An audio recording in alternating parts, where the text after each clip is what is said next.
viewer decision. Not last episode, the episode before. You guys wanted a city to materialize out of the desert that our party were traversing. This huge city rose up, and I created a challenge. I threw the party into the lost city of Babylon. And it, including the Hanging Gardens of Babylon, and the party ventured in, completely unable to sort of go around it or over it. They had no other means. It was through the gates they went, and immediately things started getting a bit weird. They developed some interesting cravings in this luscious, bountiful, tropical environment. They were drinking clean water and feasting on pineapples or vaguely pineapple-ish fruit. And while that was all going on, they were all breathing in deeply all the hallucinogens and all of them. Yeah, all of them. And it turned out that everything was vastly more sinister, and I will not give anything else away. Just know that it was in... If you want to find out, definitely check out last week's episode, which will be on YouTube and on the website, which I'll just post. But they made their way through. They found the cause of all their woes, and they killed the goddess of love. Whoops. And destroyed the city of Babylon, releasing its guardians from their curse of having to essentially imprison Ishtar for all eternity. And at the very last thing that our player characters saw was they were thrown through an interdimensional portal of some sort. They don't really know. They were thrown through it, and they landed face down on an immaculately well-kept driveway, like the you were on a gravel driveway, and there was a beautiful home in front of you, a beautiful view straight off. So if you're looking off to your right now, as you sort of try and get your head sort of round what's going on here, you probably feel like your insides have been sort of scooped out and dumped back in you all the wrong way, because you've just been teleported, essentially.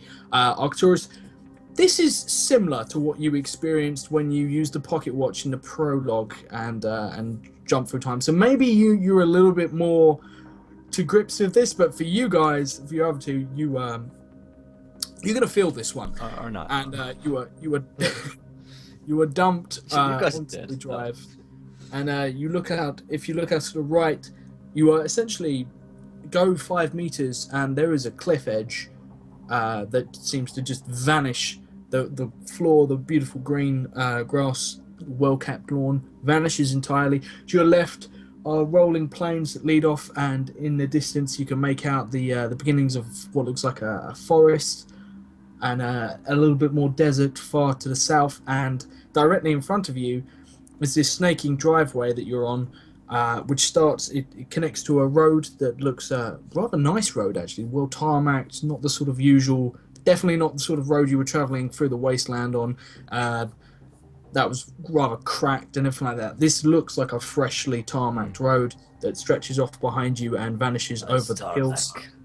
And yes, good job here, boys. And it's probably foreigners come over, did a good job. That's what I imagine. Wow. Jack. Jack. Foreigners. Oh boy. Ooh.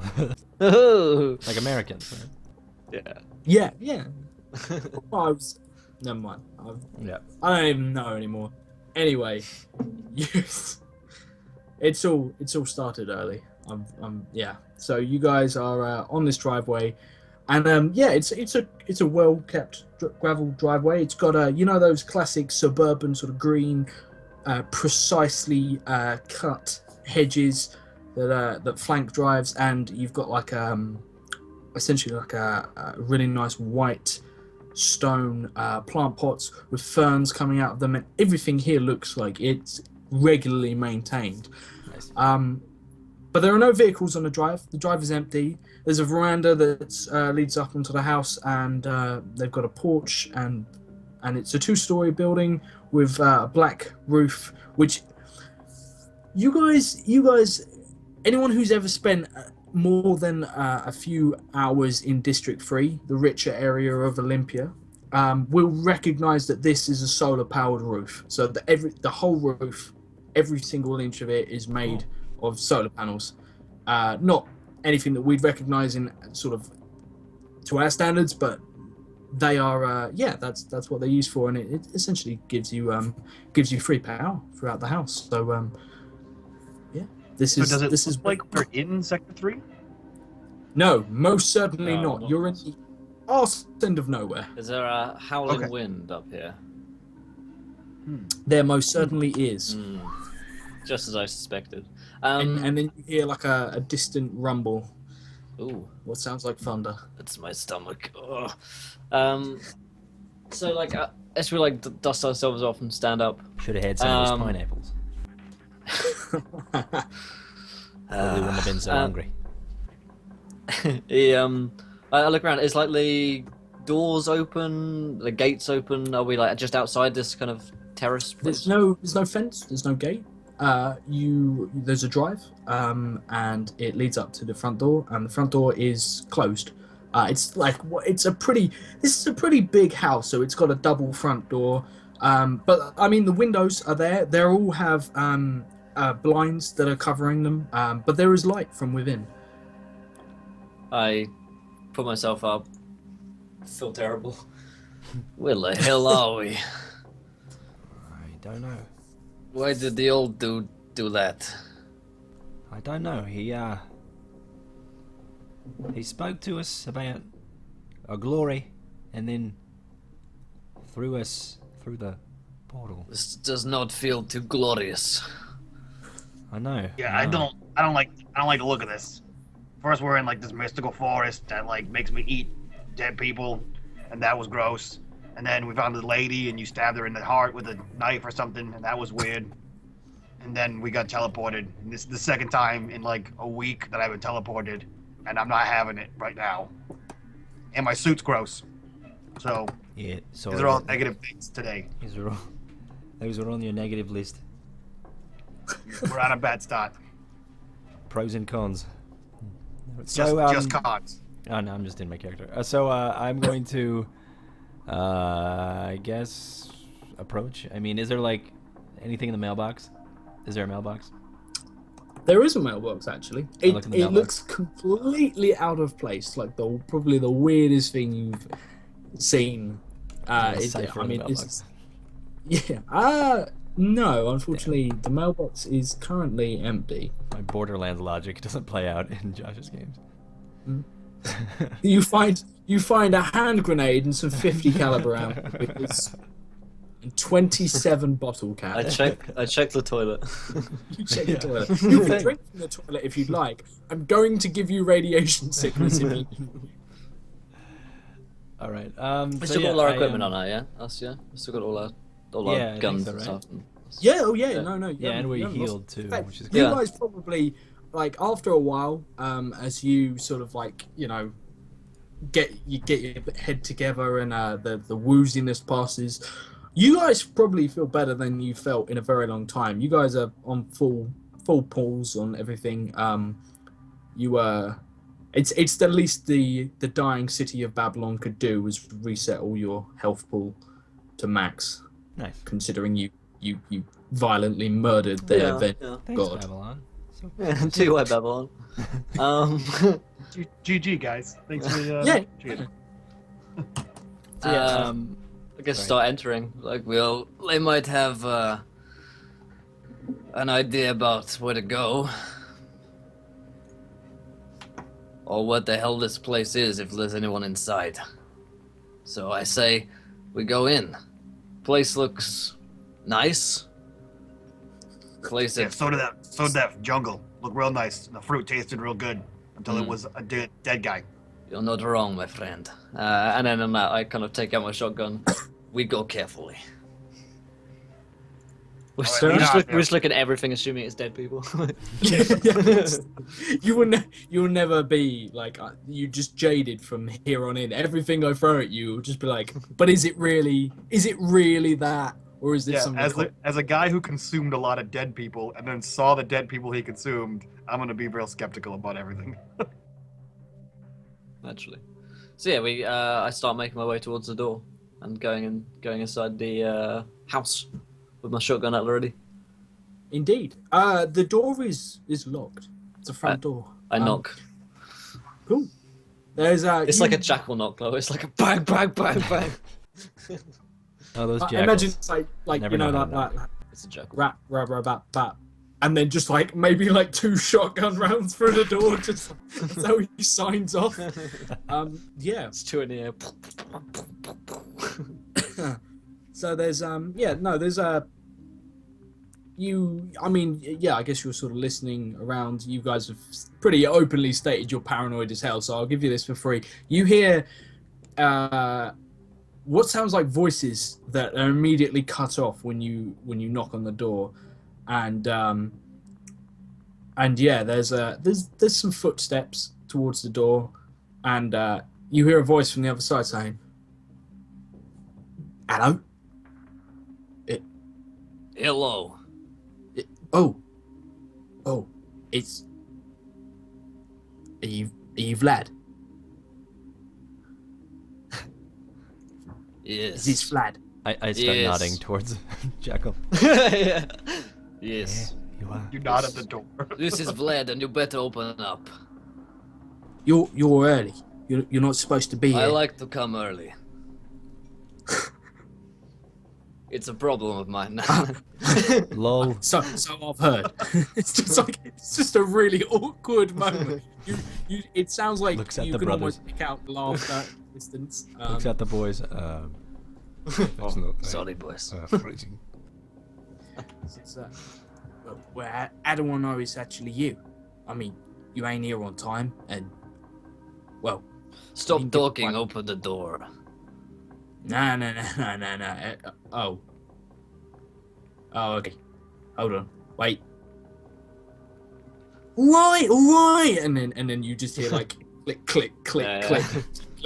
click, and like It's the a Weasleys? ridiculous like clicks down the doorway, and then the door actually, instead of opening normally, it essentially just sinks into the ground, and you notice that it's essentially got a shit ton of bolts. Spider bodies.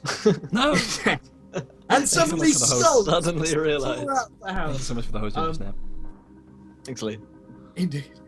And yeah, there's loads of bolts, and you look at the door frame. I mean, imagine you look into the house, but if you're paying, he's just like, well, he's Russian, so So Or- he must be Vlad. Must be Vlad.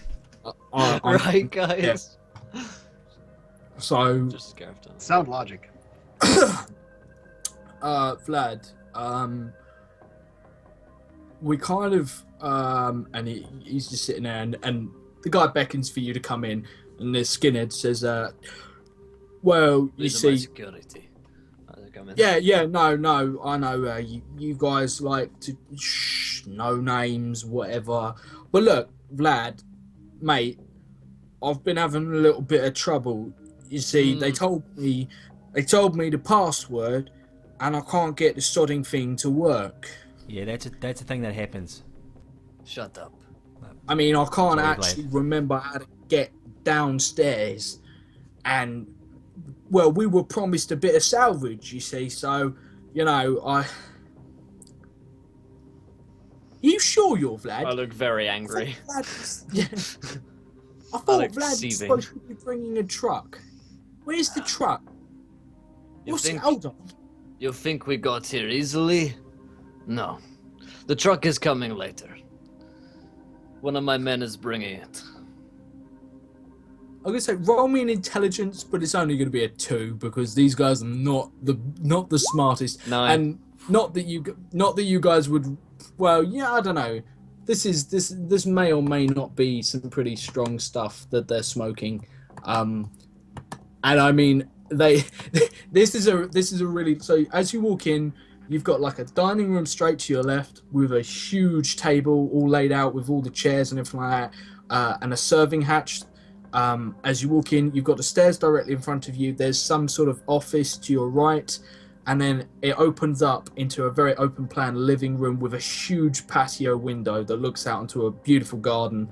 And So this place looks really, really How many nice. like guys are we walking past? Like as we like see look into rooms, are there like people everywhere? Or are they There's just no one else here. There is literally these two diminutive guys who look so out of place here. They So look these, like these two guys are saying, we got the password wrong. That's when Arcturus perks up and he says, all right, that's where I step in. Lead me over there. Where's the password? Let's see whether this works. Well, well, what do you mean? Where is it? It's where it always is. It's, this one? He is simple. Tell me, I like Arcturus. how's the plumbing in this place? That's where I step in. I am the plumber. If you need, you got to reroute a lot of these pipes here. Is this a good cover? as I talk to you guys. they look at you like very worried, and they're just like, oh yeah, no, well it wasn't me. You see, I really had to go, and I know we're not supposed to use all the posh people's facilities, but I just had a deuce to drop, and it's blocked up to hell. Like it's just through there, and he basically points you through to the toilet area. I slap Auric on the back. Go on then, do your work. Right. Oh, and I broke the plunger. It snapped off. Don't worry, he likes to use his hands. And I like push him forward. Right. And I like look at you guys like, shit. I like you look like go and do your work. I'll be back. Don't get into any trouble. Anyway, now then, and I turn to Lisby. Take this one till the below. He's something of an idiot, but he's good with passwords. Maybe he can help you. Yeah, totally. Yeah. I got this. Someone got any food around here? I'm fucking starving. They point to the kitchen, and there's like a really decked out kitchen with an island and a breakfast bar and everything. And yeah, there's a fridge. I mean, it's pretty much got some. I mean, it's basic food. There's no milk in or anything like that, but I mean, there's definitely food, and it's probably a 5-star banquet compared to anything you've had lately. So yeah, and there's running water. The electrics all work. Everything is just pretty much a standard sort of house that we'd recognize as people nowadays, with a few slightly more jazzed up sort of things going on. Smooth and jazz is playing in the background. yeah, and Arcturus, you're led through by the skinhead, who turns around and says, "Right, so yeah, so the entrance, where you see, it's well, you know, can you open it?" Go ahead. Take your time. Use your words.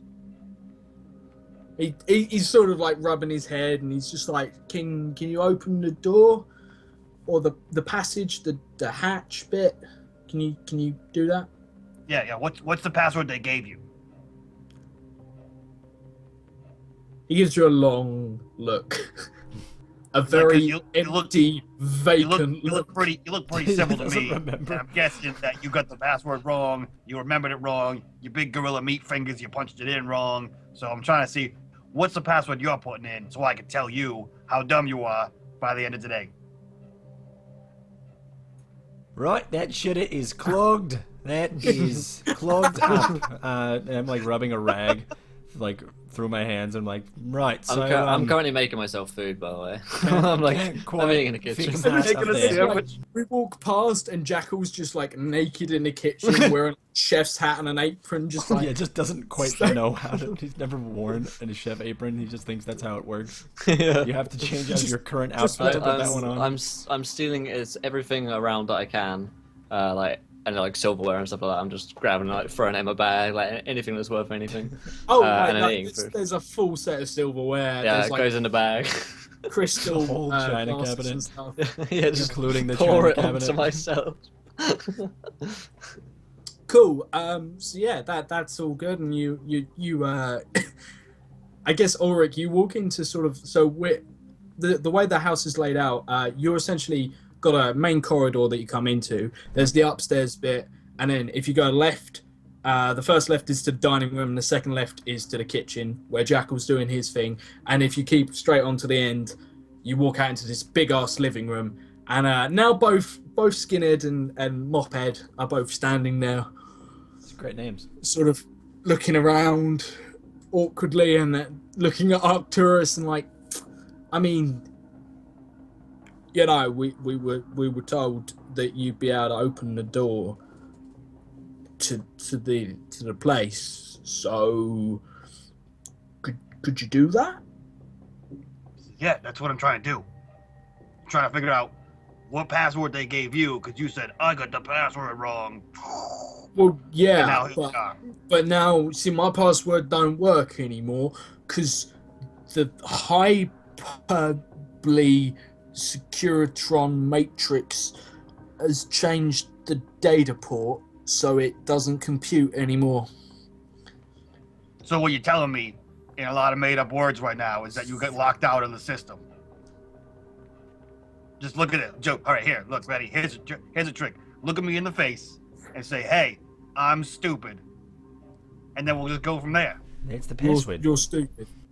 Nailed it. Oh, Okay, we good enough. he Go turns sit down. he turns to Mophead and he's like, "Oh, we stupid. Oh, maybe. Okay, this is bad." And Mophead's just like, no. What he's saying is you're stupid, because he's gonna now unlock the I walk in eating this like mashed sausage, and I realised that having this stupid conversation, I slapped them all in the head at the same time. Like all three of you guys. you just like walk in, do like a 180 where you slap everyone in the face and walk out again. Yep. Did he just slap me? Yeah, so could you I forgot about you, and I slapped you on the way out as well. or Rick's like walking in and he's got like unspeakable things like all down his hand where he's been trying to unblock this drain, and you just slap him around the face as if he wasn't having a hard enough day. Yep. Yeah, So Arcturus looks over at the skinhead and he says, "Yeah, do me a favor though, guy. I need you to go like sit over there because you're stupid. It's contagious. I got work to do." And then I turn over to the computer. There's no computer in this room. What are they pointing at? They're not. They're standing awkwardly in the center of the living room, looking absolutely clueless. What the hell are we supposed to unlock? So yeah, I tell them to go sit away so that I can do work because they're stupid. It's contagious. And then I look around this room. What is in this room? Cool. So it's a pretty it's pretty minimalist. You've got like a big ass computer screen. Not computer screen. That was your word. Big ass flat screen built into the wall with a plush 4-seater sofa in like sort of set back, and there's like a coffee table there, and then sort of just behind you against the same wall as the kitchen there's a fireplace with like a chess table in front of it with 2 seats. It looks like it was halfway through a game, but you very much imagine that they weren't the people playing chess, as if they would ever know what chess is. Or there's a lot of paintings around the wall. Similarly, like there's a couple of paintings about of the Queen and stuff, or like royalty. And then you've got a round. If you walk around, the room's sort of L-shaped. You've got a small desk with writing equipment on it and a couple of drawers and stuff like that. And then there's just some chairs scattered around the room. But other than that, it's pretty much empty. There's definitely not a computer as such in here. So the hallway that we came in, are there doors on it? The door, yeah, there are doors. There's the toilet where a very sullen-faced Ulrich's just come out of. There's a door under the stairs leading to something, and then you've got the kitchen and the dining room, and then there's obviously the stairs which lead upstairs. Okay, have these guys left the living room yet? No, they're awkwardly standing around and trying to like blend. they're like trying to look casual and leaning in like really impractical ways around like on the sofa and like with their legs up in the air. Yeah, so Arcturus turns to Jacqueline and says, "Look, I need some I need some space to do some work in here, so we need these guys to leave." Yeah, I grab them by like their collars, and like their 2 children. I just carry them out of the room, like, Come with me. and then I just sit them down on the sofa, turn on the TV, like the kids channel comes I like on. Josh's face. Sit. Yeah, they so they come over and like they're still in the living room, but they're now just facing the TV. And you turn it on, and there's it just comes up saying DVD. You're not really sure what that means, but something starts Watch. playing, and it begins Some kind of very on Twitch. dramatically. Yep. It is indeed. It's the platinum edition of the all the 12-hour streams combined. When we And went all- platinum. Yep. Yeah.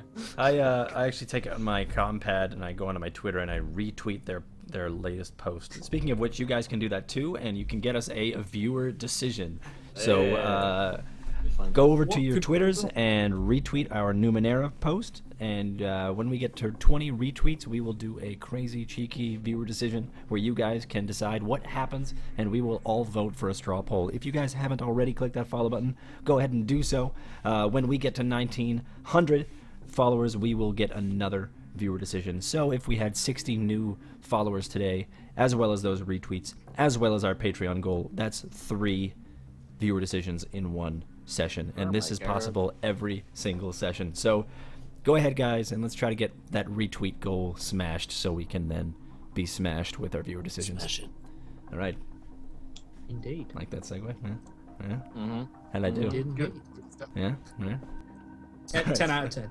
Sweet. I set Would down. definitely Been retweet. thinking about I that the sat last down- 10 minutes, so I haven't done anything. And I put my head back in. I put my head back into. I imagine like the 3 of us are in the room, like the room where the door is that we're trying to get into. Well, and I'm like, what the hell is going on here?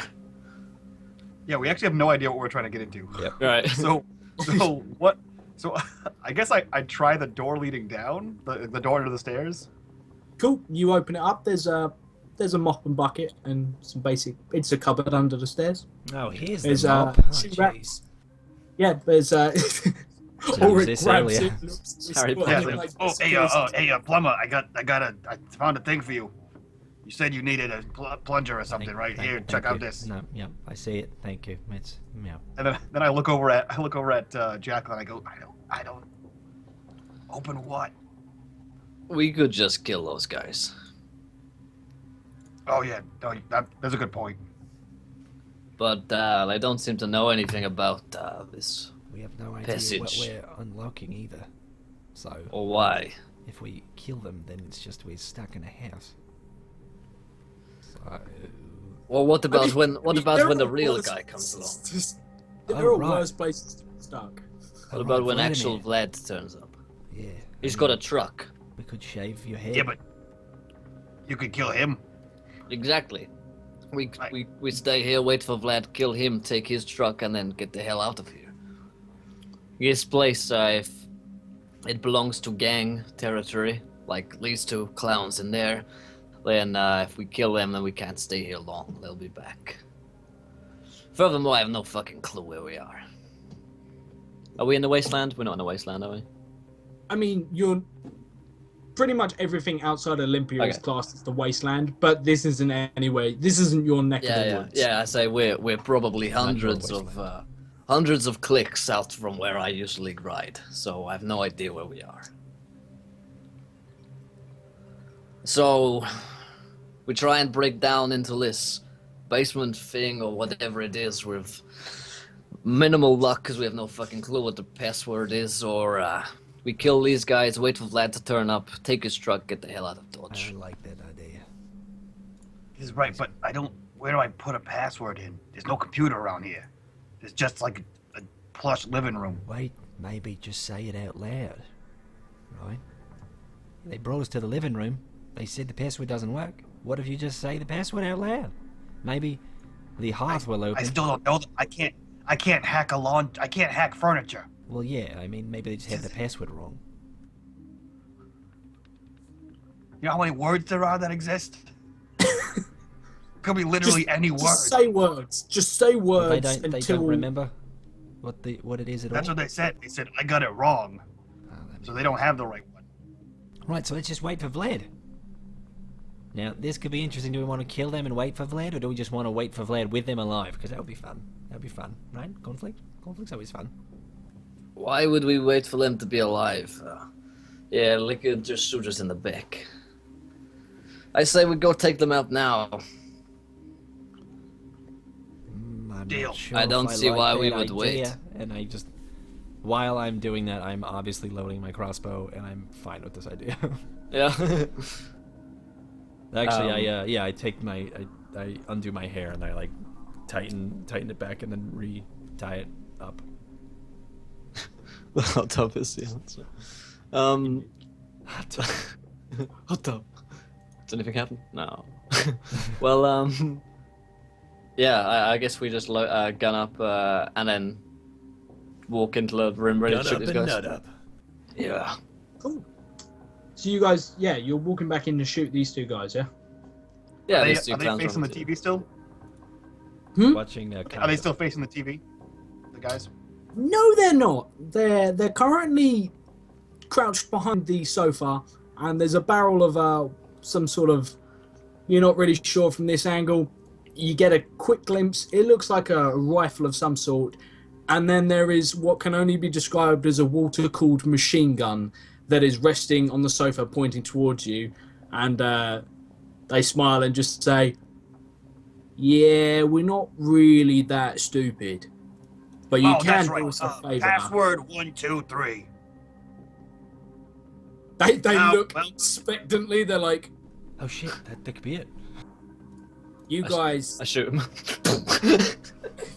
whilst they're like, oh god, and I'm like, take the chance to shoot him.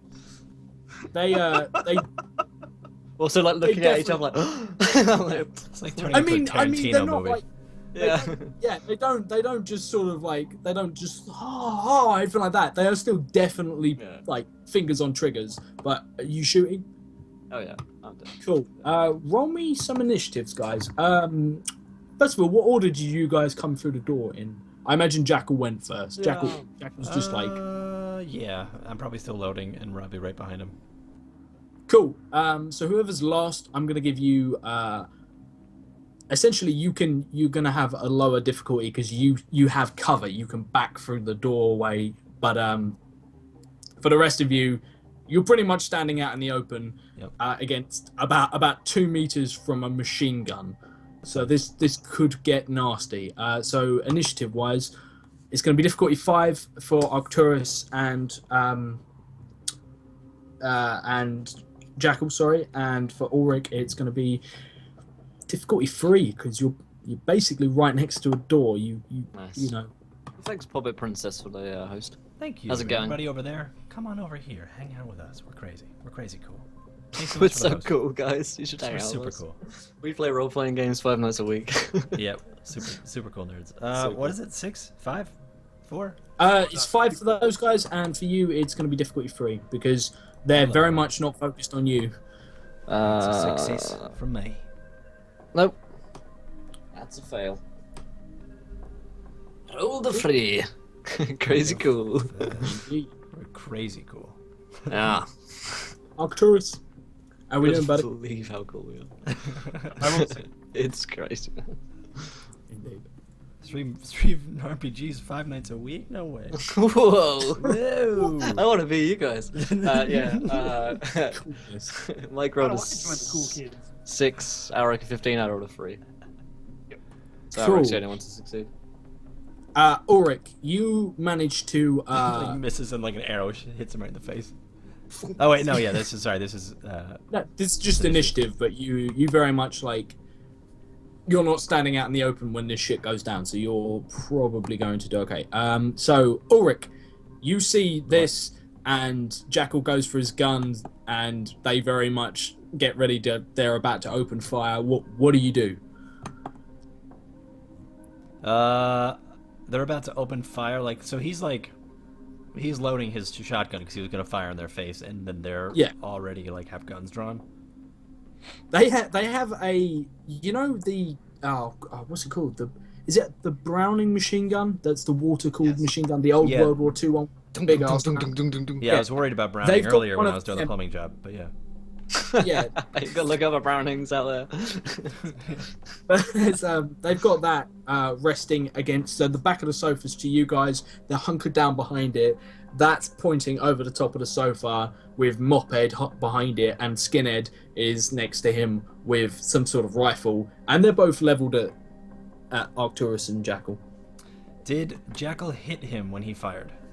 I think because I'm going next, like I've just Yeah, no, raised my shotgun. You've got to Oh, you hesitate, raised it and like, dove behind? Well, Because I haven't gone yet, so But they were in Yeah, the you're shock going. You were the state, first and then you person. fired. That's just what I'm confused about. Like- It's like so what might have happened is that I fired and then missed, and now it's your Okay. go. Got it. All right, so I will just. To try and sesame. God damn it! I'm just gonna raise my crossbow and fire at. What's the Elvish word for friend, guys? Jesus. Oh my gosh. Belor. So what's the roll here? To hit them? To hit them, they're in cover. They're pretty close, but I mean it's not a particularly easy shot, so it's gonna be a 4. Just because like you're not under fire, but it's gonna be hard to. Okay. I'm practiced with light medium weapons. Can I Indeed. reduce that? You can indeed. This will be a I'll do it. speed, so it's 3. Success.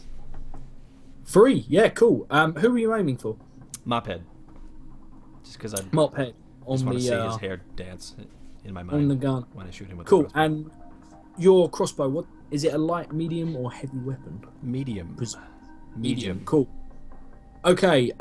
Yeah. So you shoot him, and it goes straight into his shoulder, and the first couple of shots from this machine gun go wild, like shatter the beautiful window, the shooting window. Not the, damn it, As that's he not, shot.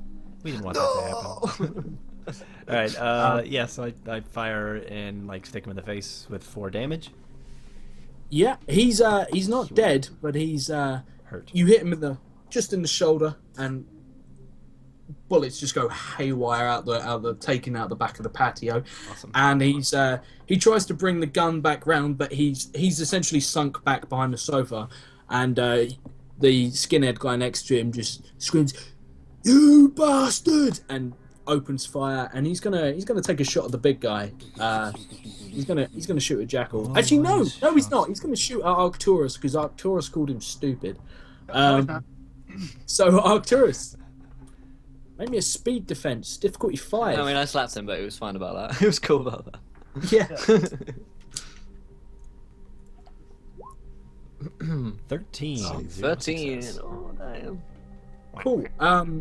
So yeah, Arcturus, like, you were essentially like caught in the wake of events as like Jackal goes for the draw.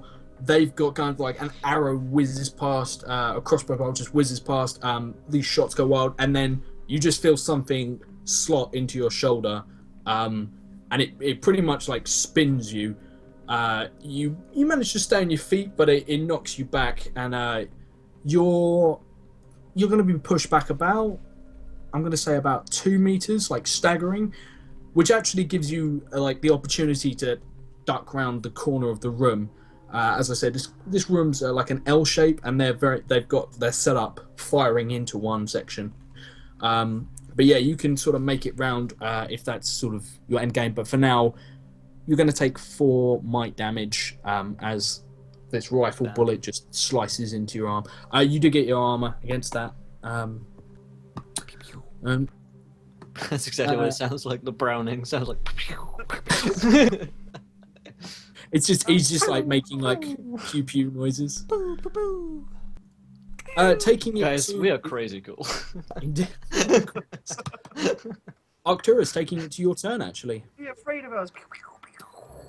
Yeah. So That's so I cool. duck behind a piece of furniture and like whatever's near me. And, I mean, you can get round the corner of you can get round the wall. So you're Yeah, in that'll cover. Yeah. that'll work. And then I pull out my my phase pistol and shoot one of them in the face. Cool. Roll me. This is going to be a difficulty 6 shot because they are behind cover and they are now suppressing you, and you're injured and firing around a corner Okay. past Jackal. So this is like not an easy shot to pull off. So 6. Damn it! Shots fired. Cool. Shots go on. On a 14, it's not bad roll. So you fire, and you just firing to try and essentially like return fire. Like you've got priorities on getting round the corner as a hailstorm of bullets rip through this plush house. But your round, it sizzles into the sofa they're hiding behind, and immediately like part of the sofa starts to like catch fire. So you don't hit them, but you know, we'll see where that goes. Taking it to Jackal. Jackal, you have miraculously. Just fired at everyone other than me. I'm just standing here. Well, I think very much the machine gun was definitely trained on you, the big guy. But yeah, you Probably saved died behind a sofa or something. But cool. I mean, there's one sofa in front of you, and they are on the other side of it. Or there's sort of back behind you. There's a lounge chair just to your right. I'm gonna give you a heads up as someone who's a mercenary and used to firefights. You would have seen that. Used to lounge chairs. Yeah, you'd know that that's not going to provide you any protection whatsoever. You will just be shredded behind. Nice. So what I do is I like roll towards the sofa. I get my 2 pistols out, and then I pop up and I want to like shoot both of them in the head at the same time. Cool. Nice. Crazy. Make me a speed check. I like this. It's incredibly badass. I'm going to say difficulty 5. Mm-hmm. All right, then. So Sort of commando roll. I'll reduce that to a 3. To a 4 rather. So I have 13 speed left in my pool. Let's see if I can do this. 12, just on. Boom. Bam. So on a 12, you like roll over, come up both sides, and you've got guns going off either side. Let's see, difficulty. Make me one more check, and this will determine whether or not you slot both of them in the face. Intelligence difficulty 4, because you have guns going off at point like right in your ears, and I mean, if you can cut through that, and sure, I'll reduce my intelligence down to 4 to spend a thingy to go down to. Oh wait, no, I have an edge. Oh wait, no, cool. So intelligence is 15. So you're down to 3, or did you not reduce your intelligence? I went down to 4. Okay. So 7 to 4. Yep. cool. Right. So yeah, you basically shoot these 2 guys. Moped, having been shot through the shoulder with a crossbow, you shoot him, just miss like his face or like his throat, and hit him in the other shoulder, and he's just flung back. Unfortunately, Skinhead, you make a mess of the back of his cranium. It just implodes. That is unfortunate. Yeah. And there's like a dramatic scene going on, and you just hear on the TV in the background, you just hear "Hasta la vista," and then 2 gunshots ring out, and then one of the bullets just smashes into the TV screen and cuts off whatever that amazing one-liner was going to be. And yeah, you everyone chill. Everything is okay suddenly. But Moped is not dead. He's screaming very loudly. Cool. Gets I shot like. in the face and has an arrow in his shoulder. No, he's been shot. He's been shot in the shoulder and in the other shoulder. He's got a crossbow bolt going through his shoulder and out of his shoulder blade. Mm-hmm. He's lying on that, so it's not particularly comfortable. Yeah. Nice. I kind of put my pistols back in their holsters and look around just to certify that I am a badass. Yeah. Just to check that everyone's. There's smoke just trailing out the barrels. It's so epic. And in the background, I go over and I step on his chest and yank the arrow out. Oh, cold. I wipe it with the Arcturus poop leans rag around the and then corner put it in and my and then put it in my quiver and then drop the poop rag on him. Arcturus On just the leans. wound. Go with a poop rag. Drop Yeah, it. the one that I wipe my hands with. Arcturus Nice. leans around the corner, like so it's just like his head and left arm is in the room, and he says, "Password 1234," and then walks in the room when nothing happens. Fair enough. Yeah. Yeah, I say, what can you get from this man, Ulrich? Like, giving you permission to torture this dude, seeing as he's still alive. Well, I mean, you're I- military, right? You know how to torture people. yeah, this is what charming Jackal goes actually to- means. Yeah, that's all it means. Yeah. Okay, I'm gonna take. So instead of putting the quill back, or the quill back in the where I guess in the clip, I flip it around and I use like the coral, the feather, the other end, and I just start poking the poop rag into his wound, and I'm just like, so tell me about Vlad and what's the password? He starts screaming, and he's just like, please, stop. I don't know. You were supposed to be Vlad. You were supposed to know. Who is this Vladimir? And Why does he sound so handsome? He's Looks like you got this. Never mind. indeed. Yeah, he says, I'm probably like looting like his friend. Yeah. Whilst I'm like, hey, by the way, who is Vlad? Yeah. he's like, no, Getting there. This is all wrong. This is all wrong. You were supposed to come, and we were gonna jump you, and then once you'd let us in, I mean, we killed the other guys. We're not even supposed to be here. We just happened upon the house and found the other two guys, and well, we ended up in a bit of a scuffle, and we found some notes on them, and he reaches into like this crummy jacket and like pulls out a now heavily blood-stained sort of notebook, and he sort of like tries to hand it over to you, but can't really lift his arm because you're currently torturing his shoulder. Right there, it's fine. Just drop it right there. I can reach. And he says, but we were just hoping that we'd get into the base that's underneath, and we were going to do a little bit of looting. We're going to screw over Vlad. That's why we bought the gun. Right. And he tries to point towards like the machine gun setup, and he's like, so Vlad knows the password, and we thought you were right. Shit. No, speaking of shit, you know what your mistake was? Thank you so much, Dr. Block. Thank you so much for the follow. Welcome. You are a gentleman and a scholar, my friend. Thank you so much, my friend. I'm like tinkering with the machine gun at this point as well.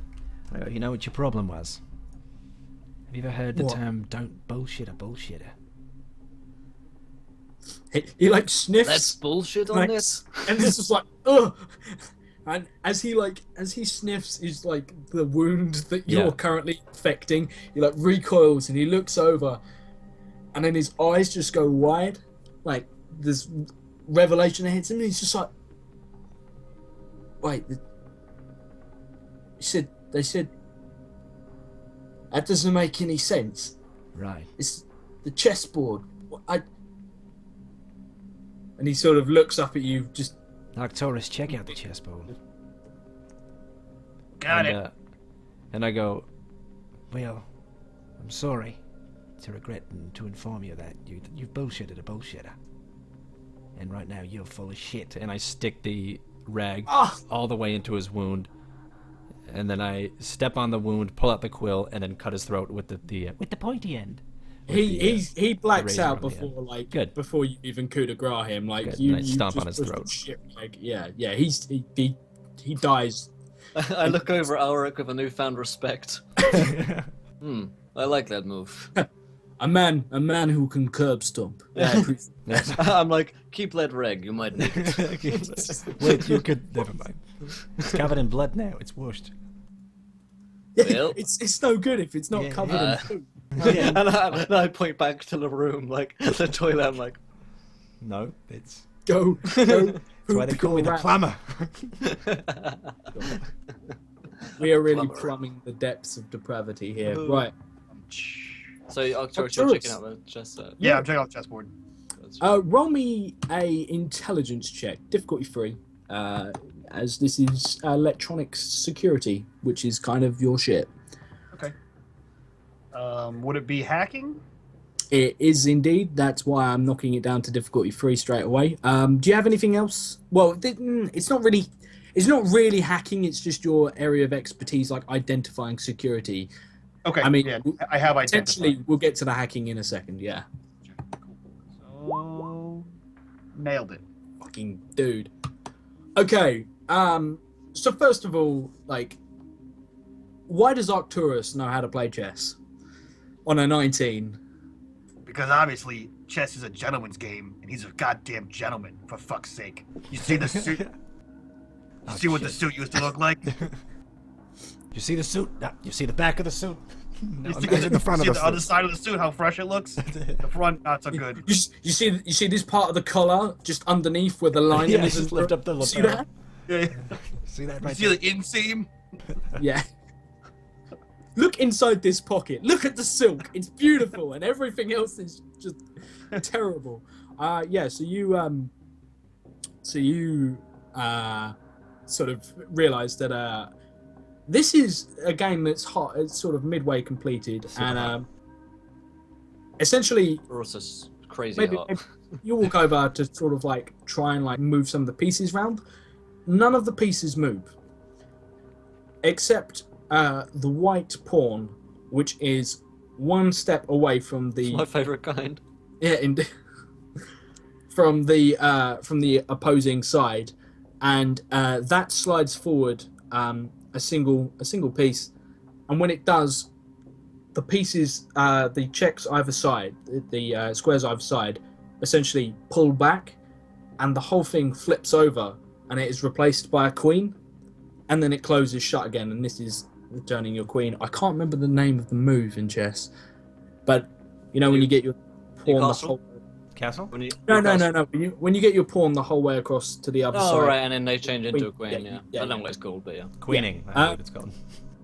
and Queening. yeah, and when that happens, the fireplace just immediately, and this was like a holographic fire, not like a real fire, but the fire immediately cuts out, and the entire fireplace clunks, and then rises I up know it. towards the ceiling, or like slowly staggers downwards into forming some steps, and this huge sort of, and I'm gonna say like this happens like, and you like it's almost as if like the guy mop head, like his eyes are open and he's almost looking like wistfully at what could have been. Single tear rolls down his eyes, vacant, non-seeing eyes, and yeah, it opens up and you oh god, Scarred Star.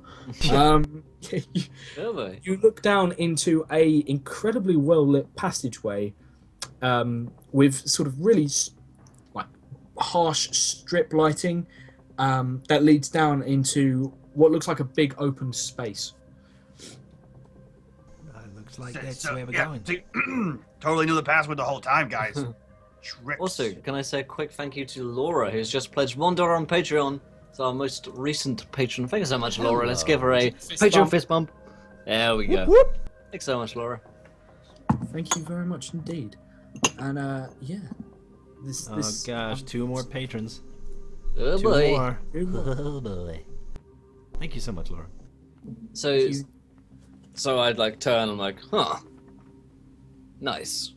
Let's steal all that shit and go. And you look at your bag and you're like, shit, I gotta dump some of the silverware. Silverware, yeah. Yeah, like spoon I from need more bags, like essentially. Yeah, I probably We're take getting one a of their truck, right? backpacks. Yeah, yeah. No, I'm like, yes. Once we kill Vlad and take his truck, we'll be able to put everything in it and Really hope he's take coming it with a somewhere, truck. sell it, get enough money, and Now, what if he's riding a motorcycle? You ever thought of that? why would he say truck if he was riding motorcycle? Oh, I mean, truck where I'm from means It's just got like a trailer Where the hell are attached you from? to a tow bar and a motorcycle, and it's just like Vlad just arrived in the most badass. I'm like a true Russian. I like this guy. So yeah, I gotta head straight down into the Abyss. depths, into the abyss. Yeah. By the way, oddly enough, the word Russian actually means nothing to Jackal, Yep. because Russia just. Doesn't exist. But he actually said Russian, which is uncommon in these parts, because that's ancient history. But yeah, so you guys, I mean, are we? It's like you being like, the exploring- Latin fella's coming. Oh, you can't say that. Damn it. So essentially, are you going straight down? Are you looking at any more of the house? Are you doing any more cooking? Are you going upstairs, or are you just going straight down? Intrigued. I'm gonna No, go. absolutely not downstairs. I'm gonna go down. Yep. Yeah, is the other guy dead yet? Oh yeah. Oh, the other guy got shot point blank in the face. He's No, I'm he- sorry. The Mophead? mophead. Yeah, Oh, he yeah. blacked out and I stomped on his neck. Okay. Yeah. Yeah. I thought you stepped on the wound. No, I stomped on his like neck. it doesn't matter. Like he wasn't recovering from those wounds. I'll give you that. Like there And if was he a was, lot they would be of- infected. Yeah. Oh god, so infected. There was no decent hospital. Not a in good this. day. No. So yeah, Oops. you guys head down, and like for the first few steps, it's carpeted to sort of mimic like what was behind you, and then like the next few steps are like that really industrial metal corrugated, stainless steel sort of step with a handrail down either side, and there is actually like a mobility, like a stair lift thing that runs down one of the banisters. It's pretty wide as well. There's no hassle walking down it because I mean, quick rundown, Jackal. What are you currently carrying? A duffel bag full of stolen stuff, 2 shotguns, a long sword. A couple of Pistols. pistols, got a sniper rifle, shown off. You don't have a sniper rifle, unfortunately. No one picked that up. Oh, no, that's Yeah, that was. but pretty apart from that, yeah. Oh everything. yeah, we put it on the ground and I looked through it and we did never pick it up. Yeah. I was like, here's a sniper rifle. It has armor-piercing ammo. It just needs to be unjammed, which you can do. It also needs to be picked up. I need to pick it up. I completely forgot it existed. Yeah, no, that's fine. I don't really feel like sniping's really your thing. Yeah. You're very much. I Yeah. need to be able to smell what he had for breakfast on his breath before I murder him violently. So, you. Yeah. I don't know. Yeah, I guess. I've been up for so long at this point. I don't even understand what I'm saying anymore. I go down into this place. Indeed. So you I follow. you head down and it ends in a giant circular room. It's 5 meters across, and in the center of the room is a grey, matte, featureless cylinder, and it is bordered by a 1 meter wide border of not tiles. It almost looks like glass that's lit from opaque white glass that's lit from underneath. But apart from that, this room is entirely devoid of anything except for some very heavy duty reinforcements that run all over the ceiling. It looks, if you come down, this thing looks like a bomb shelter. But the only thing in here is a 3 meter by 5 meter cylinder with a sort of like a border of glass in the floor around it. I like nod to Arcturus. Check it out. How many elephants is that cylinder? You could easily walk 2 elephants. If you squeezed them, you could get them side by side. Okay. Pretty persuasive. And you could potentially stack another one on top. It's pretty tall. Okay. Yeah, so Arcturus kind of cracks his neck and he says, "All right, I guess I'll just guinea pig it up today." I nod. Yes, you will. Thank you so much, Canned Thunder. Thank you so much for the Hey. follow. Welcome. You are a gentleman and a scholar, my friend. Welcome. Also, solid name. Yeah, So- strong name. Strong name. Because like canned laughter is one thing, but canned thunder it's a whole different story. Yeah, exactly. Let's get some love for Canned Thunder in chat. Yeah, you don't want to mess with that. Yeah. Yeah, so he goes to walk over and take a look at it. What does he see now that he's over there? Depends on how close you're getting. Honestly, like if you're just wandering around, keeping your distance, there is absolutely nothing to see. Unfortunately, on this, there's no seam. It essentially looks like a giant. Think of like I just want to be an asshole and pull out my binoculars and not move and just look real close at it. Yeah, no, absolutely. Yeah, I mean, I'm not being funny. You guys have got all the reasons to be to be cautious. So yeah, I mean, you can check that over. You can look at the floor. I mean, the floor. There's definitely something to do with there's power going directly to the floor around it. This white border that surrounds the cylinder, but what it does. Does any of this look like Numenera? You get the distinct feeling this is tech. Okay. So I'm I'm trained in Numenera and at identifying things. Could I attempt that? You can indeed. What are we trying to identify? Are you trying to identify this thing, the cylinder, the obelisk sort of structure in the center of the room? Yes. Cool. This is going to be. I mean, this is going to be a difficulty 5. Okay. I'm going to say. But yeah, you've got skill, so I'll knock it down to a 4 for you. With Yeah, your I'm trained in Numenera. I'm also trained in identifying things, and I have on my person a book about Numenera. Cool. Okay, I'll knock it down to. Do you have a? Because honestly, this thing is. It doesn't look like it. I mean, you'd need some sort of feature for you to really get a gauge of what this is, and this thing is entirely featureless. But do you have anything? Do you have a data pad? Oh, wait a minute. But you one did. No, and then you- from When Josh from trolls the group.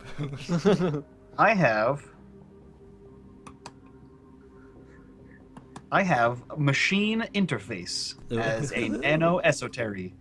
What it does is the difficulty of discerning the level, function, and activation of a powered Numenera device that I touch is decreased by 1 step for 1 minute. So I have that.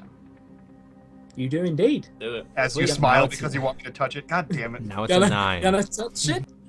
I'm gonna touch it. You now have a clone of yourself. I'm touching the cylinder, guys. Come back in 9 months. you touch it, and Seto just steps out. It's just like, What's what? up, bitches? Oh god, Seto and Jackal traveling together. The most The dream team. cold. The dream team. Cool. Pretty much the second you step on the white border of sort of like the cylinder, you all hear from up the passageway whence you came, and you guys have, I mean, you guys can pretty much gauge that you've come down about 20 meters at a slant, so you're quite deep under the house. You hear the passageway lock behind you. Nice. And then on top of that, the steps slide back into the rock. And you are now looking up what is essentially an entirely smooth tunnel that leads to a dead end. But everything's still lit. That's the good And- news. Exactly at the same time as this happens, A truck pulls up. Arcturus, you step onto this, you put like one tentative foot on this white border to sort of reach out for the cylinder, and a holographic display materializes about an inch hovering off this cylinder. It's sort of it's like a turquoise, and you see what is essentially human anatomy, and then it comes up with a secondary thing, and it comes up saying with like suit status, and then a voice, basically very artificial tone, says Arcturus P089 Operation Trojan currently active. It's a Trojan, guys. It's a Trojan. And Trojan you are man. scanned from head to toe, and it just says report to Sector 1. What the hell was that?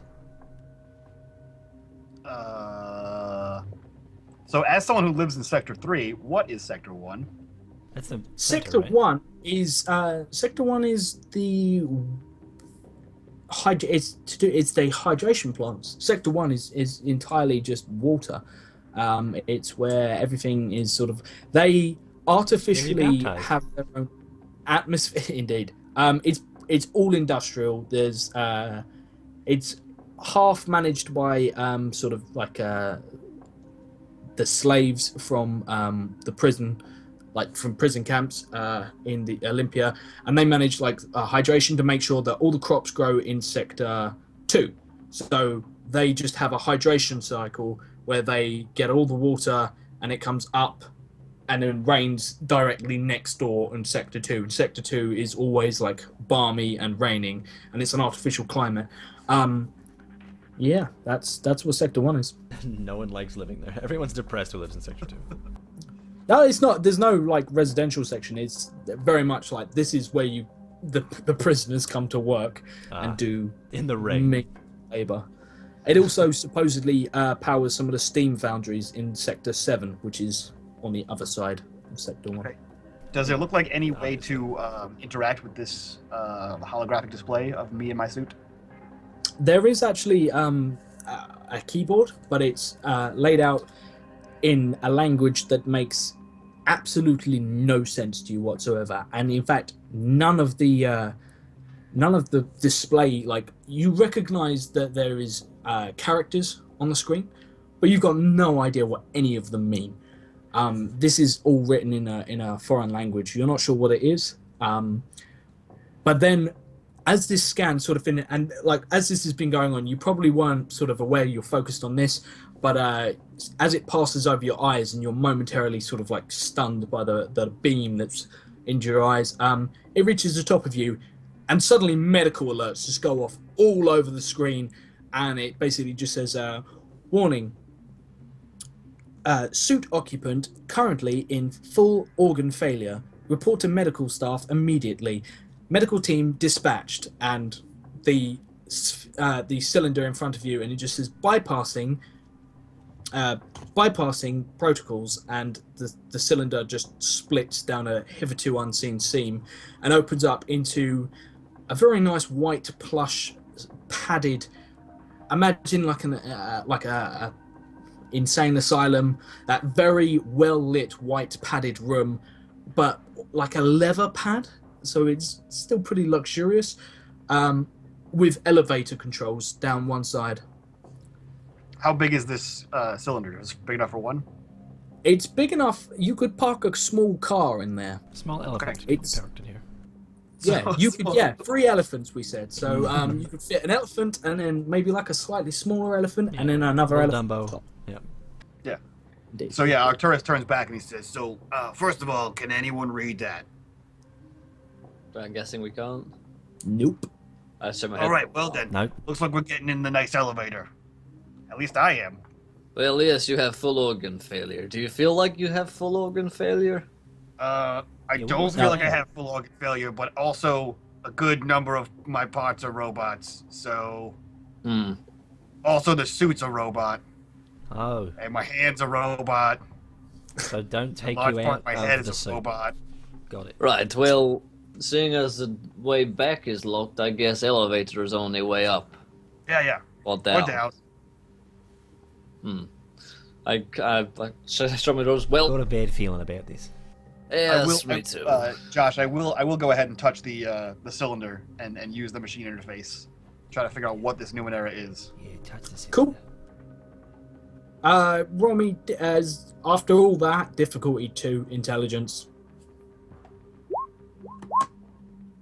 17, perfect number. Hey. This is a really, really expensive elevator. Okay, cool. Like a really expensive elevator. Like, Cool. no one should have this sort of money. So, yep, checks out. Just an elevator, guys. It's not gonna crush us. Yeah, this So is nice. the this highest like, one from IKEA. Yeah. IKEA elevator. So, I'm like, In well, 9 billion years, the it's still IKEA. may Never... need some assembling. what is this place? Why is it so shiny and nice? I mean, before I hung out with you guys, I was pretty shiny and nice, and they like chess, so they can't be too bad. Well, is it like? Is there like a pad of buttons that we can mess around with? Sorry. Yes, there is absolutely a pad. mash. Again, holographic, same sort of turquoise. But as you the reach hell out is to touch this? it, it's essentially your fingers pass through it, but whatever you pass through essentially turns to a light pulsing green. And you sort of like put your finger in it, passes through like the only other button, which is there's up, there's down, and there's the central button. And if you push through the down, the elevator closes and you guys start dropping, and I mean like dropping at a considerable rate. Okay. So, I guess we just like hold on to the sides of it's going. What's the center? There's up and down, and then there's this button. What's this one do? Should Do we you press it? push the central button? You want to press it? I'm gonna press it. Imagine it goes in the middle. Right. Cool. It doesn't make sense. Everything Jackal. stops dead. You stop moving entirely. The white lights that are sort of lighting it turn to an angry red, and you just hear Angry. alarm triggered. Security personnel dispatched. Please remain calm. Flame cord. Why did you do that? And Let's go down again. And I jiggle the button some more. Yeah, Like, try to you turn can. it off? The console seems now entirely unresponsive. Good. And then I press the down button. Yeah, no, you can press the down button. You just hit the emergency button. Mate. Right. That's what happens. How will I have nightmare? Always I the can imagine- central one. Yeah. I love the idea that like Cord has like been in an elevator before and hit the emergency panic button. The elevator stopped and he's like, I'm bored now, and like tried pressing like ground floor and is really annoyed that it won't I don't know move. if there's an emergency stop buttons. On so- ours. We have a little alarms so, that go pew pew pew pew, and those are voice. Yeah, yeah. There's It's a pretty no, unintuitive that they have the middle button as the emergency one. exactly. If Down, you what's examine this it one? properly, Oh, fuck. there is- Every time. if you examine it properly, there is a symbol on it, but you can't actually read it. There's like a very Just small as good as if script. there wasn't one. How's it going, RP Bohm? Thank you so much for the follow. Welcome. You are a Thank you. gentleman and a scholar, my friend. Welcome to Indeed. the adventure. And I mean, it has First something of all, completely level useless up to you written on it. Yeah, exactly. We Well, Well, in that I- case, you're right. I shouldn't have. To be fair, if I was going to press it, I was just going to mash all of them. So Does Arcturus know the level of this Numenera elevator? Hmm? Does Arcturus know the level of this Numenera elevator? no, there's no level indication on this. There's just an up button and a down button. No, I mean like the power level of the Numenera. Future. Apparently Oh, the that's power thing. level. Yeah. This is beyond anything that is currently unlimited achieved. power. This is So pre- definitely higher than Numenera level 3.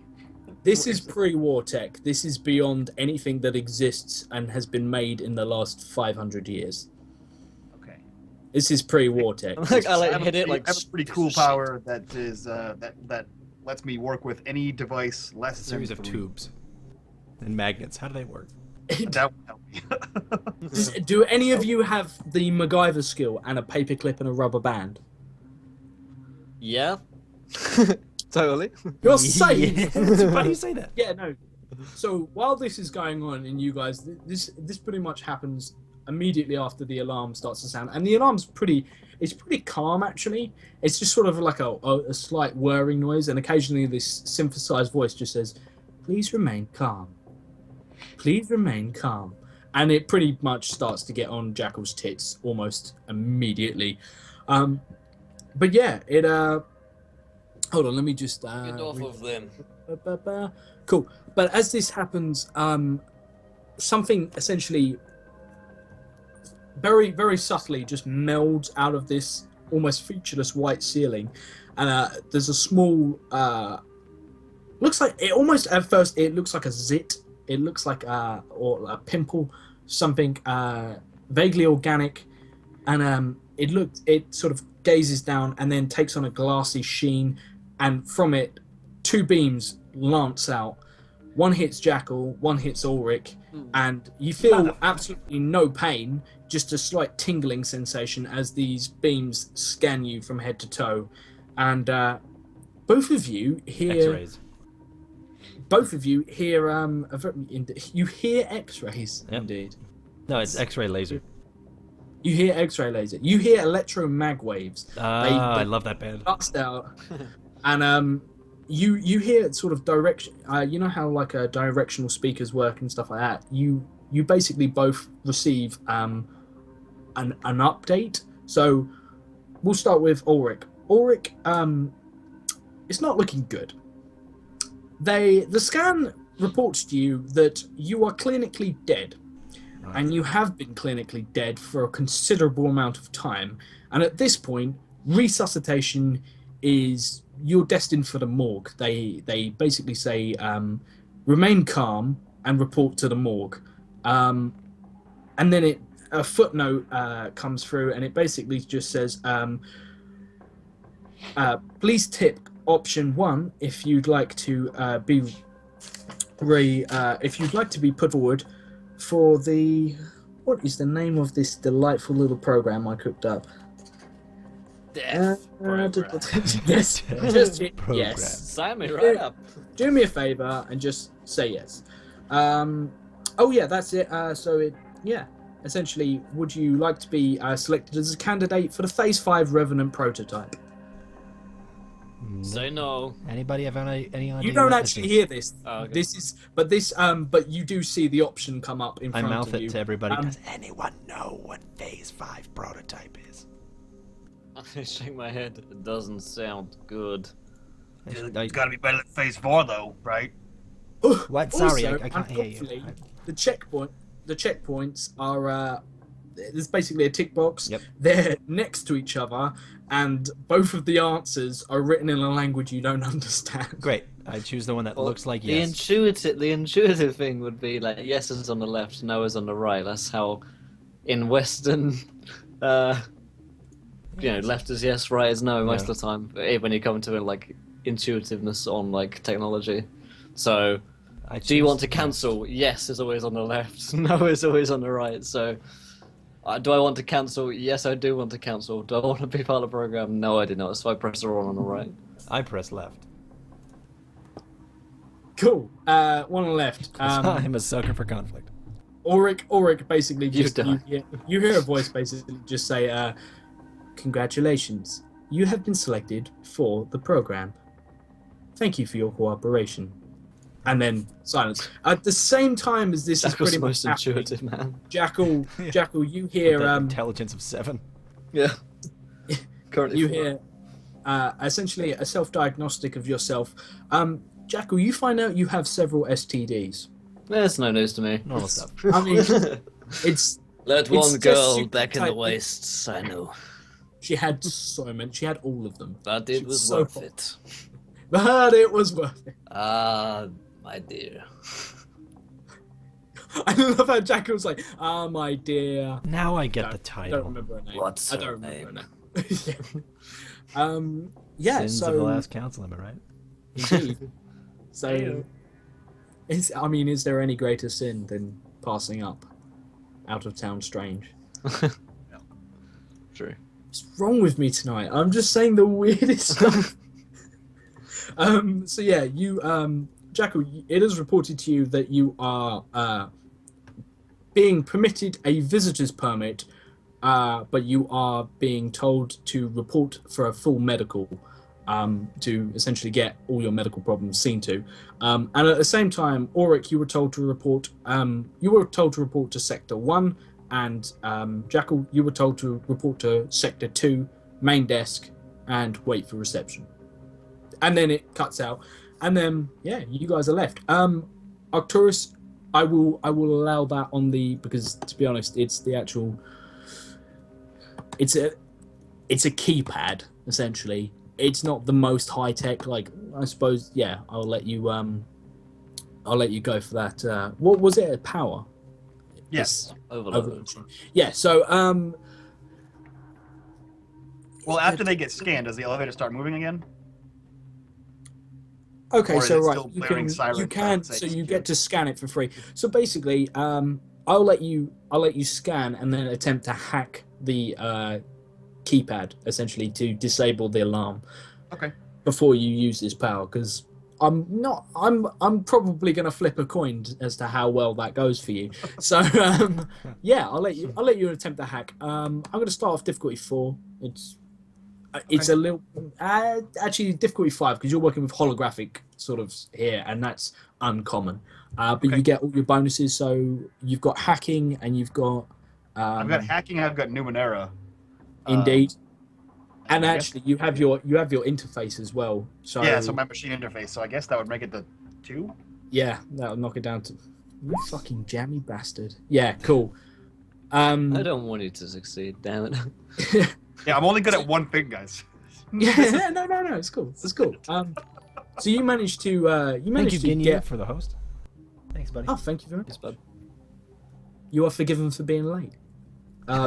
So you managed to after some fanning around, you realise that there is actually essentially built into the wall a very tiny little button that's like it's basically you know how like reset buttons and like how you pop an iPhone SIM card out. There's like a tiny little incision in the wall, and written underneath is a little bit of writing. You're not really sure what it is, but you just kind of go poke, and a small sliver of the panel of the wall opens up, and you realize after a little bit of tinkering, I'm gonna say like 5 minutes, you manage to the elevator lights just ding go white again, and you get this sickening tumbling sensation as the elevator starts to descend, and then thankfully slowly eases off and comes to a stop. I'm like, they said all is fine with me. I did not sign up to their program. I don't know what you guys did. What program? I don't know what you're talking about. I love how you're like, I don't know what about the program. Jack was like, STDs? What? Yeah. They said all is good with me. I'm so healthy. As he scratches pants. Yes. All good. Everything's fine. Ow. Full disclosure here, I don't think I signed up for a program. Like a few weeks ago, I woke up in a cell and I had this cool suit on, which I stole, and then we killed a lot of guys and ran away, and then I teleported, and there was a weird bat lady, and then I was full of drugs, and here we are. So, anyway, now I'm then on I a opened the door. program. Yeah, and then I hit the door And button. now I'm on a program. Yeah. Funnily enough, Arcturus, as the doors slide open, you find yourself in a corridor with distinctive colour on the floor. There's a red and there's blue. There's stripes painted on the floor, similar to sort of like how hospitals do it in some places. That sort of seem to be markers leading like a trail so you can find your way easily in an emergency. They're glowing, almost lit from within. And just seeing that, you suddenly realize that you have been somewhere either here or you've been somewhere very similar before. This looks very distinctly like the varying clips of what you remember from being held captive in a facility very recently. Okay. Do I have any idea? Does it give me any inkling on where I should go? You don't have any idea of that so far, but there is a corridor in front of you. You've come down into a similar large cavernous room, but there is only one exit that it seems immediately available to you, which is a corridor, and these lines are pointing out from sort of the base of the elevator from where the doors opened, and it leads Do all the way. the lines just go straight, or they turn left or right anywhere? They both go straight, and then they both take a right round the corridor, like a corner on the corridor.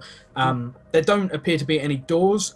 Everything is really well lit down here, but you can see. Roll me a perception, just to see if you notice anything specific, and if you guys are interested, roll me perception as well. Sure. Nah. It's going to be fair enough.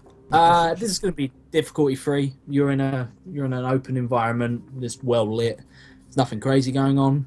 Skilled. Yeah. Or trained, rather. Take that with a Indeed. zero. So both Cool. successes? I did that. Oh yeah, I'm also trained in that, so I guess it would have been a 6. So, yeah. So Ulrich, you're pretty taken aback by like the elevator and what's going on, and probably got a bit of that stomach turning over as an elevator goes down too fast, and you just got a moment. Plus, there's a distinct smell of poo around you at the moment, so your stomach's feeling a little bit queasy. But those of you who aren't being little bitches, Yes. you look out around the room, and this is another well-built, reinforced room, and you are very much aware that you are very deep underground. Everything is muffled. There is no sort of outside noise leaking in. There's no windows in here. And if you look down the corridor, as the corridor sort of goes to its to the end and then arcs right, you can see what looks like a shape on the floor. It's not moving, and if you sort of get a closer inspection, like if you want to walk towards it, use your binoculars. I'll let you decide how you sort of achieve this. But you realise that it essentially looks like a boot. It's Italy. A booty. As if found there's it. someone maybe lying on the floor, sort of with their feet poking out around the corner. Go, yeah, I point like, is that someone lying down there? I see a boot. So I like hand you the binoculars so you can check.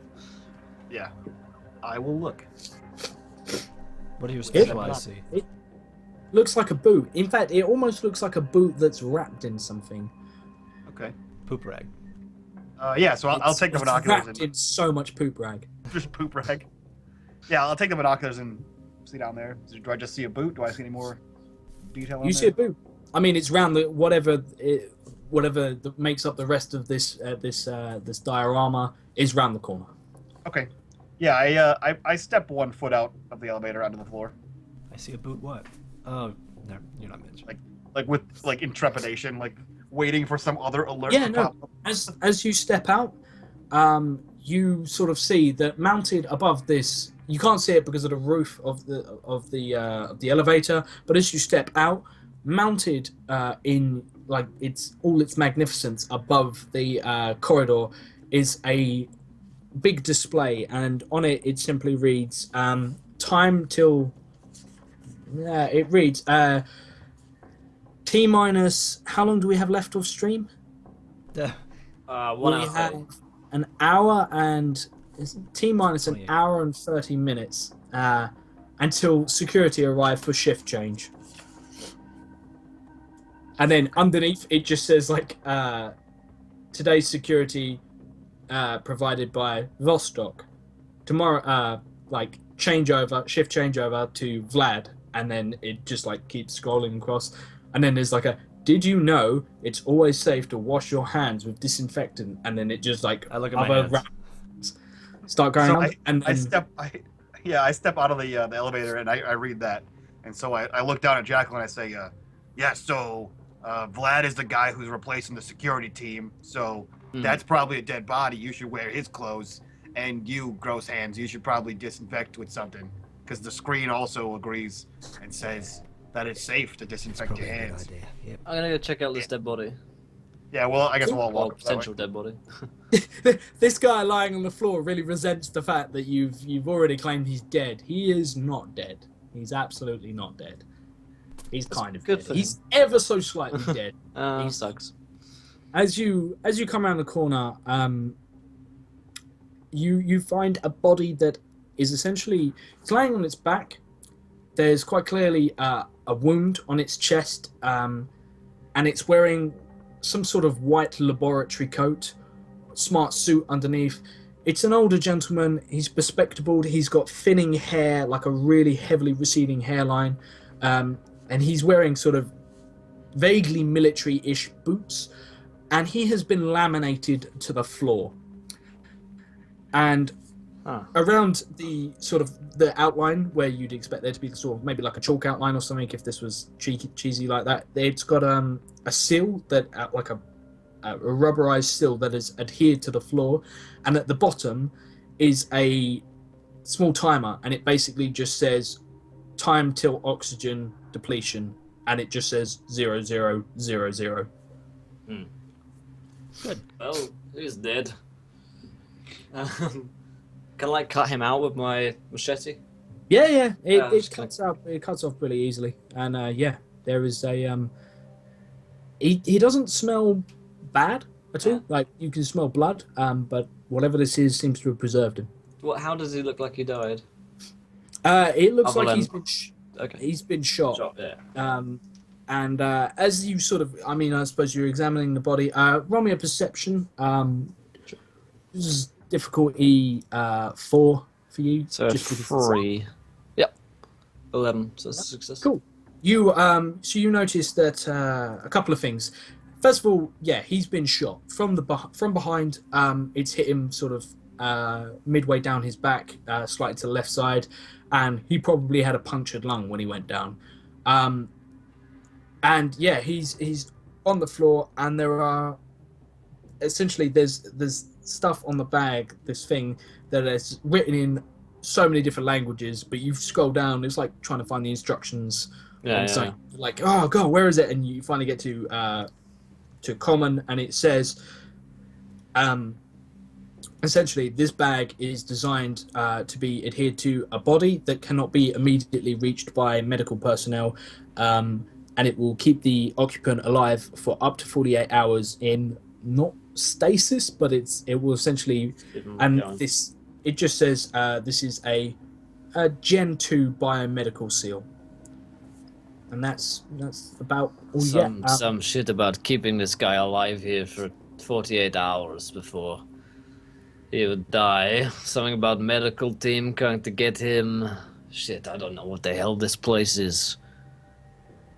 So listen, I'm no scientist here, but this guy was shot. They laminated him to the floor to save his life, right? And then no one came. Right. So Which means maybe... no one's here. Well, yes, what about this Vlad? Maybe he's coming. Right, but... So the other guys already killed people, they said. The ones upstairs. Mob had These guys down here, but they couldn't get downstairs, so it can't be No, them. they said they killed the other team already. So maybe Vlad's not coming. Ah. What are you guys talking about? Oh, the boot. Oh, yeah. So maybe there is no Vlad coming. Very well. I mean, worst case scenario, we got a really cool house. So there's that. That's not the worst case. It's definitely not. That's a good scenario, though. Right. Well, Worst I mean, worst case would be case, we'd don't have a get cool laser to the house. face and die. So, And we all suffocate because, Right. and security is on their way. That's true. Those are all worst cases. You're right. You win this round. Yeah. So, dead guy here. Countdown. It's a new security team who may or may not be coming. Right. Any exits? As you're having this conversation, if any of you are paying attention to what's going on down the corridor, at the end of the corridor is an open area with a desk. And from that sort of direction, you can't make out anything. There's definitely no one on the desk, but there's a computer set up at the desk. And round the corner comes what looks like a sphere, a solid metal sphere. It's about I used half to a force meter. to hold it in my hand and then pass it to Padme. Fair enough. I hate sand. It just lightsabers come out the side for no reason. Cut me in half. It just decapitate you for being the worst. And it's got what essentially looks like a one rubber tire that's propelling it, and it comes cruising very sedately down the corridor towards you guys. It's a sphere with like a tire down the middle, or like a rubberish thing, and it's coming. Yeah. Essentially, it's essentially driving itself down. Yeah. It's not like being rolled. This is got momentum. You can hear like a faint hum of like maybe an electrical motor. It's a droid. Got it. Yeah. All right. It was until about 5 seconds ago. Now it is. Now it is. You see that, guys? Yes. What is it? I don't know, but I do know security's on its way, so it could be our friend security. I mean, it's definitely like a robot, though. So Yeah. And it's going to the computer. No, it's coming directly That's towards going you. straight towards us. I say, guns ready, boys. Right. Oh boy, I don't. I like see you with your like crossbow, like no guns. I'll be fine. And I go, okay, and I sling the crossbow and I take one of the quills out and I start charging it. Nice. Cool. We'll wait for it to come towards us. Tickle across It gets to about a meter away from you, stops, rotates 90 degrees, drives up the wall, so it's about shoulder level on the wall, rotates 90 degrees, and rolls past you down the corridor. And as it does, little beam comes out and it just scans all of you, and you just hear requesting medical personnel. Have you seen Wally? Yeah. It's like I just pictured the scrubbing machines. Wowie. Contaminant. Yeah. Like, is there any medical? Oi, robot, come here. It stops. It doesn't even like screech. It just comes to a stop, rolls all the way back, and then it basically just stops mounted on the wall in front of you. Yeah. I'm like, where are the medical team right now? There's a pause, and then basically a small map pops up on and it makes absolutely no sense. It's like all it's like a wire mesh map, and it's really hard to get like a depth or gauge of like stuff, and it just there's endlessly like this turquoise holographic projection, what looks like a very complicated Rubik's cube, and it just says scanning, and then it just collapses and it says no medical personnel on site. Well, there we go then. What about Vlad? Where is he? It pops open again. Yeah. Says scanning, closes. No, Vlad, yeah.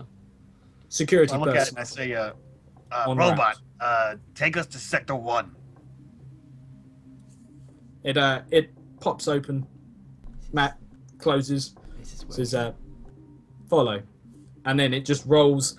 It goes back like down the corridor the way that you guys were heading, rolls onto the floor, and then just a little blue light just comes out and just starts slowly flashing, and it just starts rolling down towards down the corridor towards this desk. Nailed it. And then I just start walking after it. Oh my god. I kind of shrug my shoulders like, well, I guess. May as well. Thank you so much to the Every Game Guy. Thank you so much for the Hey. follow, my friend. Welcome to Welcome, the my adventure. friend. You are a gentleman and a scholar. Yeah, Gareth's right. There are just 2 episodes left on each of our seasons. So there's this week, and then next week, and next week is finale week, essentially. So. Indeed. Oh, yeah. damn. So this is the penultimate episode. Get excited. Ooh. Sector 1. You guys roll down, and you essentially get to like the desk, and there's like a little plush waiting area. There's no one in it. There's like some magazines that you'd recognize are current. Yeah. They're probably several months old, but there's sort of like for example, there's like the Olympia Weekly magazine, and there's like the Olympia Telegraph, and there's like this huge broadsheet that's folded up neatly on the side. Everything here is incredibly clean. There's no footprints on the floor, but it's got that sort of feel of a hospital, but the walls are stainless steel.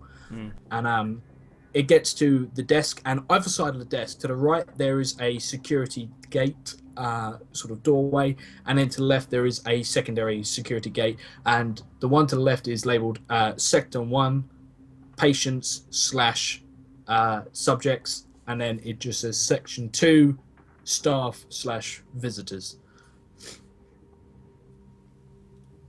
So I kind of look at both doors. Are they both open, the doors? Or are they? Nope, both are shut. But as this sort of small ball thing, your guide rolls down, the red line arcs off towards Sector 1, and it just stays perfectly on this red line and follows it down to the doorway. And as it approaches the doorway slides open and it rolls to a stop. Yeah, I keep following it. Cool. As you walk towards it, you are once again scanned, and it just says, it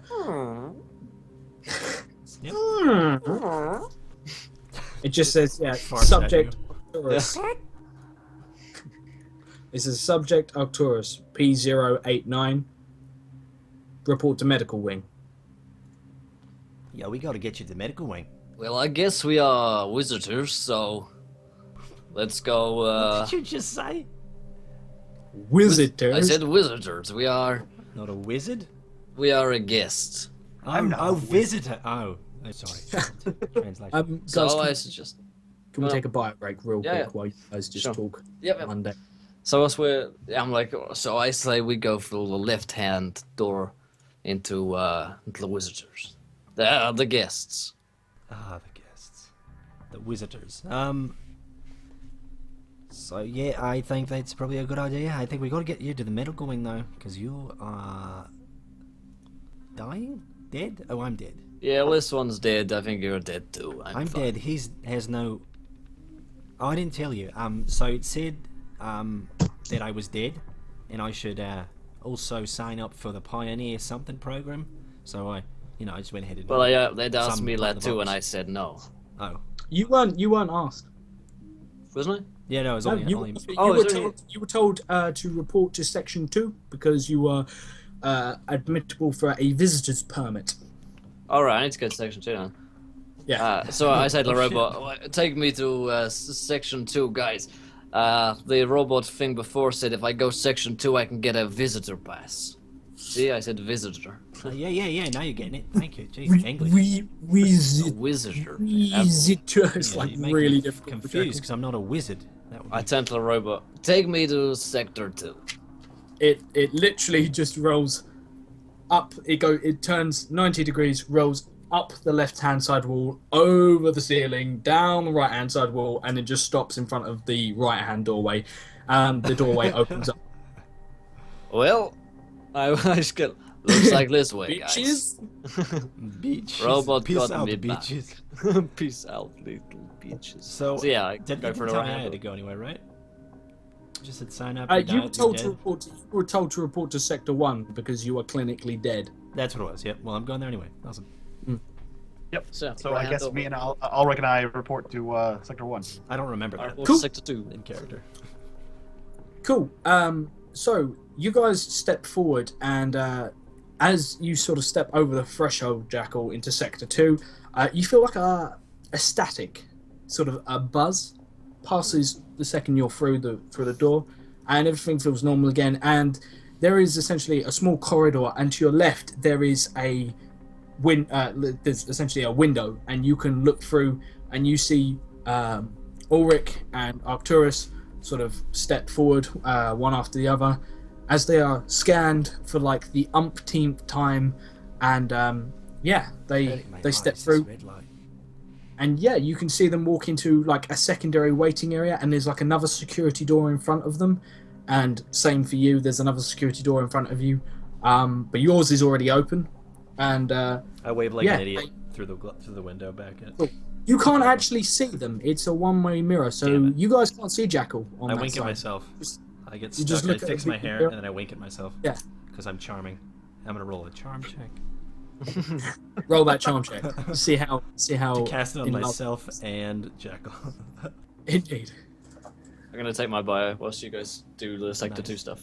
Indeed. Awesome. So, you guys walk into sort of Sector 1, and as you sort of step in and are scanned again for the umpteenth time, the door closes behind you, and the door opens up in front, and it basically just says, "Security, report to Sector 1. Arcturus, report to Medical Wing."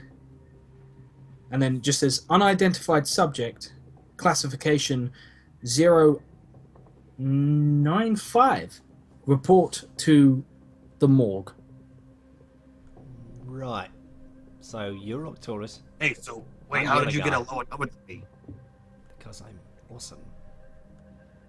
Yeah, but usually you put things in order, Yeah. and I'm 9'8", which means Yeah. you were here first. You're 8'9", and he's 9'5".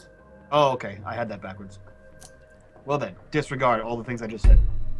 So, so this is where you need to be. I need to get to the morgue. That doesn't sound like. If you fun. guys step through, there's a map on the wall. You are here. Yeah, I'm gonna ask the morgue it cop. where the literally morgue says is. you are here, and there's basically just has like same as like the tube system works in London. You've got like different colours lead you to different places. So you, strawberries and you- Nutella. Oh my god, that sounds amazing. Indeed.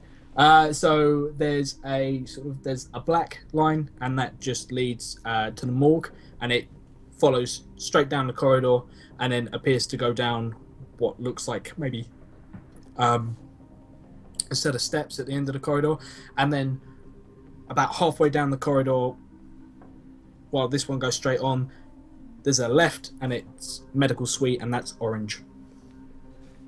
Right. And then there's purple, which is like biomedical, and there's all these different sort of. These colors, all these Kappa colors. All right, so I guess I'm gonna head to the morgue. Right, so I guess I'll see you later. This is where we split the party. Don't know. Indeed. Yeah, so I'm gonna go not be dead. You go figure out, the whole Why dead I'm thing. dead apparently. So that's weird. Cool. Who do we want to go with first? Yes, I'll go. I'll go to the medical wing. See what's up. Cool. it is closer, so that makes sense. Yeah, you step into a room, and you're starting to get a feeling that this place might entirely be deserted, but there is essentially the most scary looking bed you've ever seen in your life. It's a white bed.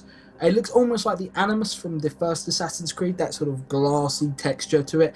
And there are just all manner of arms coming out of it, like mechanical arms with a varying array of surgical equipment that look like they've been interrupted midway through surgery. But everything's and they look clean. At you. And they look so disappointed. they're just And then they sigh. they were in the middle of saying, "Can you interrupt?" Every time. Thank good it's stainless steel, right? And so anyway, yeah, you Yeah, so I get in the Animus. you should, I love how you guys have gone from like the least trusting party to I hop on the surgical bed. Yep. So cool. The Yeah, I'm not down for Take zombie me now. rainforest. I am super down for robots.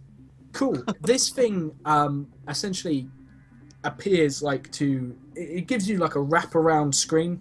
Again, similar to the Animus, but this one goes full body length, and a reflection of you appears that then peels away to show you your internals. And what kind of mechanical augmentations does Arcturus have? Arcturus has both of his hands have mechanical augmentations. From his like shoulder up through his clavicle and his neck have mechanical things going on there, and his like cranium portion has mechanical things going on there. And then miscellaneous organs. Cool. Well, you say miscellaneous organs. As this thing scans you and shows you sort of like a peel back, you notice that there seems to be a distinct lack of your lungs Appendix. and heart in your body. And then the machine confirms that you are currently missing a heart and both your lungs. No. What's new?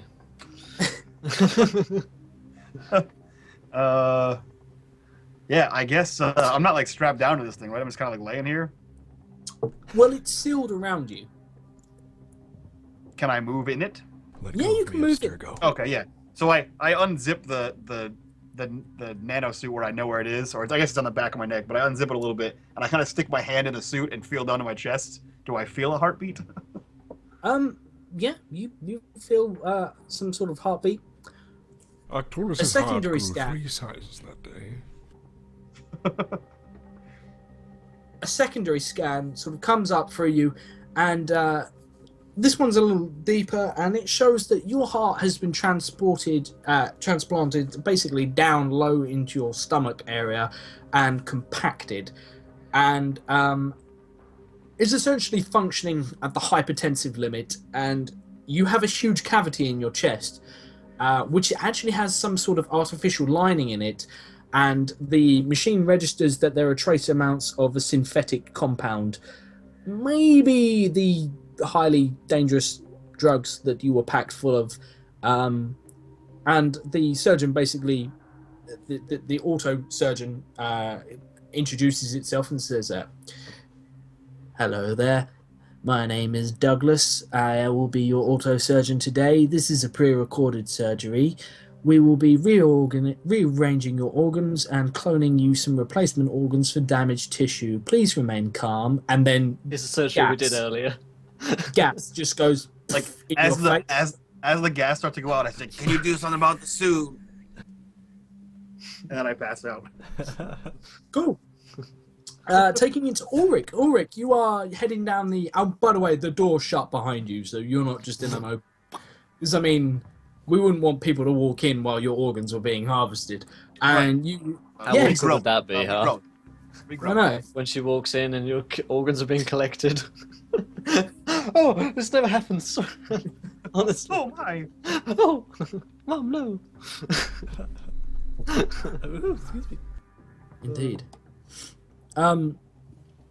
Yeah, and yeah, we head to Ulrich. Ulrich, you sort of head down into, you come down into like a And first of all, the temperature changes immediately, and these big, huge metal doors open easily enough, and you find yourself in a cold storm morgue with a similar, though you won't have seen this, and it would be slightly disconcerting for Arcturus to see this. There is pretty much the same surgical bed laid out, except this one has autopsy written down the side in glowing sort of almost like neon letters, and there's a body currently on it.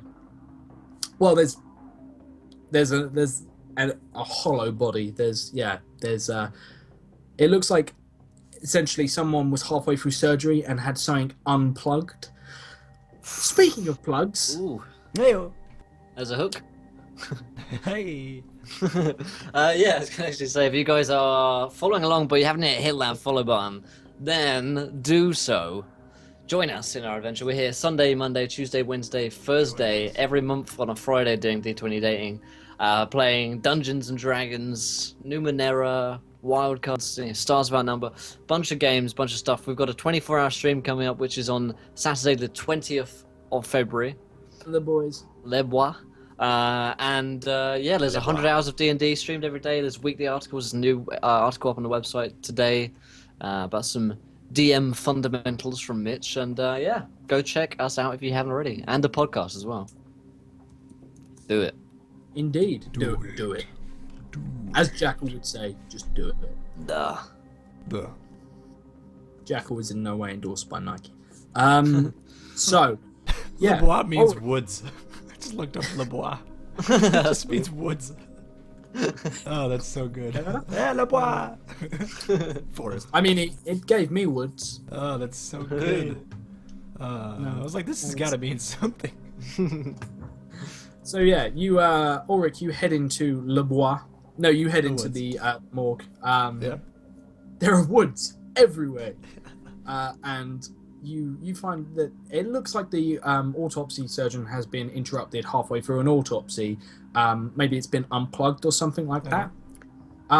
There's also several overturned sort of medical carts here, and there is blood, which is the first time you've seen blood the whole time you're here, apart from the man who was sort of shrink wrapped to the floor, and even that was looked like it had been cleaned. There's a body that looks like it was also had an autopsy done on it. It's got the classic sort of the Y over it where it's been opened up, and it's lying on the floor, and there is 5 bodies all laying in amongst many shell casings slumped against the lockers of all the bodies. One of them still clinging onto one of the locker doors, and he's halfway pulled out the drawer, and there's almost like a dry ice effect, coldness coming out. Bellowing out. And on the opposite side is essentially, on the other side, there is a massive hole in the wall where essentially it looks like they have fired something. There's a discarded launcher tube on the floor, and there is. You vaguely make out what looks like a spec ops sort of level guy, high tech military, paramilitary sort of. You probably recognize this isn't a government outfit, and he has been felled by an entire locker door, which has sheared off and just skewered him from sort of just below the solar plexus, and gone straight through him and impaled him. And he hasn't actually managed to hit the floor. He's just been impaled there, and his gun is lying discarded on the floor next to it. So how many bodies were there? There's one on the there's one on the autopsy surgeon, which It's not as a I say, hologram. appears to have been unplugged. It doesn't look like a hologram. There's still blood on like the surgery tools and stuff like that. There's 5 bodies who look like they sort of went down sort of in a group. In a crazy. Maybe they were ambushed or accident. something, and then across the room there is a very dead spec ops looking dude. All right. Does the surgeon or this autopsy machine, does it look like it's missing any tools or any arms that have been like unplugged or? It looks like it might have. It looks like it's been switched off. There's a button. Okay. I'm gonna go inspect this body on the autopsy table. Cool. You roll me a perception. We're gonna say Sure. difficulty 4. You're not, maybe even a difficulty 5. It depends on what you're looking for. You just trying to give him it's over, or I'm gonna give him a once over. Is it look and see if I recognize the person, which I probably don't. Also see if I can figure out what has made these people die, if this body has anything to do with it, or also what has happened to this body. nothing too crazy. So I'm gonna say difficulty 4, and if we'll see how many other bits you get. 0. Cool. This guy's dead. No. All right. You can tell he's not Good got any autopsy. wounds. He's not got any like wounds That that seems to be in the don't right seem place. to have been caused by the surgery that's been performed on him. But you can't actually tell. There's actually what looks like a bone saw is halfway through, like slicing through a part of his sternum, and Does has it have just a- stopped entirely. Does it have a handle, or is it a part of the machine? No, it's a part of the. It's directly attached to the arm. It looks Okay, like it's so it's not fused just on like one it had a solid handle for bit. someone else. No. And it's. I mean, this looks like it would need a team of engineers to dismantle this arm. It's very much a fitted piece, but you can't tell how this person came to die.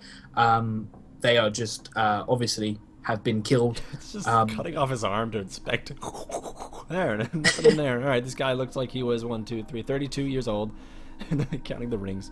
All right, so I guess so. From there, I'm gonna go over to maybe some of these dead bodies like scattered throughout the drawers, the morgue drawers and lockers, whatever they are, and take a look in there. Maybe even the one that is bellowing, I guess the cold, the Freon, and the dry ice effect. I'm gonna go the Cool, open yeah. one, check that one out, and also the guy who's skewered. I want to see what's going on with them. If I could figure out what's going on, how they died. Also, if they're of course have anything cool on them, and if they even look Okay, like they so- work here. They all look like they. You know the game Sunset Overdrive? Not at all. Nope. No? Okay. You know Mike punk does. rockers, sort of denim vest with like a plaid shirt on underneath that's all ripped and covered in pins, and they've got like a band logo on their back, like loads of badges Yeah, and yeah, that's right, really magwaves. tight and Yeah, Doc electromagwaves Martens on and the back. spiky. Yeah. This is the look of these couple of guys. They look like thugs, punk rock thugs. But So they look like they all naturally work. share- Got it. Yeah, no, Classic absolutely. medical They team. look like exactly. They work for the NHS. They all have written on their backs of their jackets mistrust in various different sort of patterns and stuff like that. And mistrust is, of course, this terrorist organization that is supposedly responsible for some of the atrocities that have been going on recently. Can't trust these terrorist organizations these days. The atrocities. Oh yeah, of course not. Mistrust is And, of course. Why yeah. wouldn't it be? And one of them, as you roll him over, he's actually got a so on his back he's got essentially like a print of a newspaper article, and it was the sort of the dawn of mistrust when they first reared their head and made themselves known. It was a giant poster, and the entire of Olympia's government is run by an artificial intelligence program called Mistress, and she just governs everything. Just runs everything from like sewage, just everything. Just she makes it run like clockwork. Like And yeah, clockwork. it was essentially Mistress watches us. No, Mistress keeping the peace, and it was essentially like a propaganda poster for her. And a vandal managed to climb up the entirety of the side of the Capitol building, graffiti over everything except the miss, and then graffitied "mistrust the government" in huge letters that was lit up and was up there for a good like 4 hours. Wait. Was it mistrust, comma, the government, or is it mistrust the government? Because It was they're two different things. Yep. It was mistrust the government, but whether or not they were poorly sort of whether or Yeah, not did they know about that Yeah. comma? indeed. They clearly forgot a comma here. All right, so all right, so it looks like some sort of raiders from Mistrust were here. I also scan the the drawer numbers, and I open up 095's drawer. Cool. It's entirely empty. I go. It's Actually, I nothing in pull it out They completely, it draws and I throw it on the floor. you. It doesn't actually come all the way out. Damn it!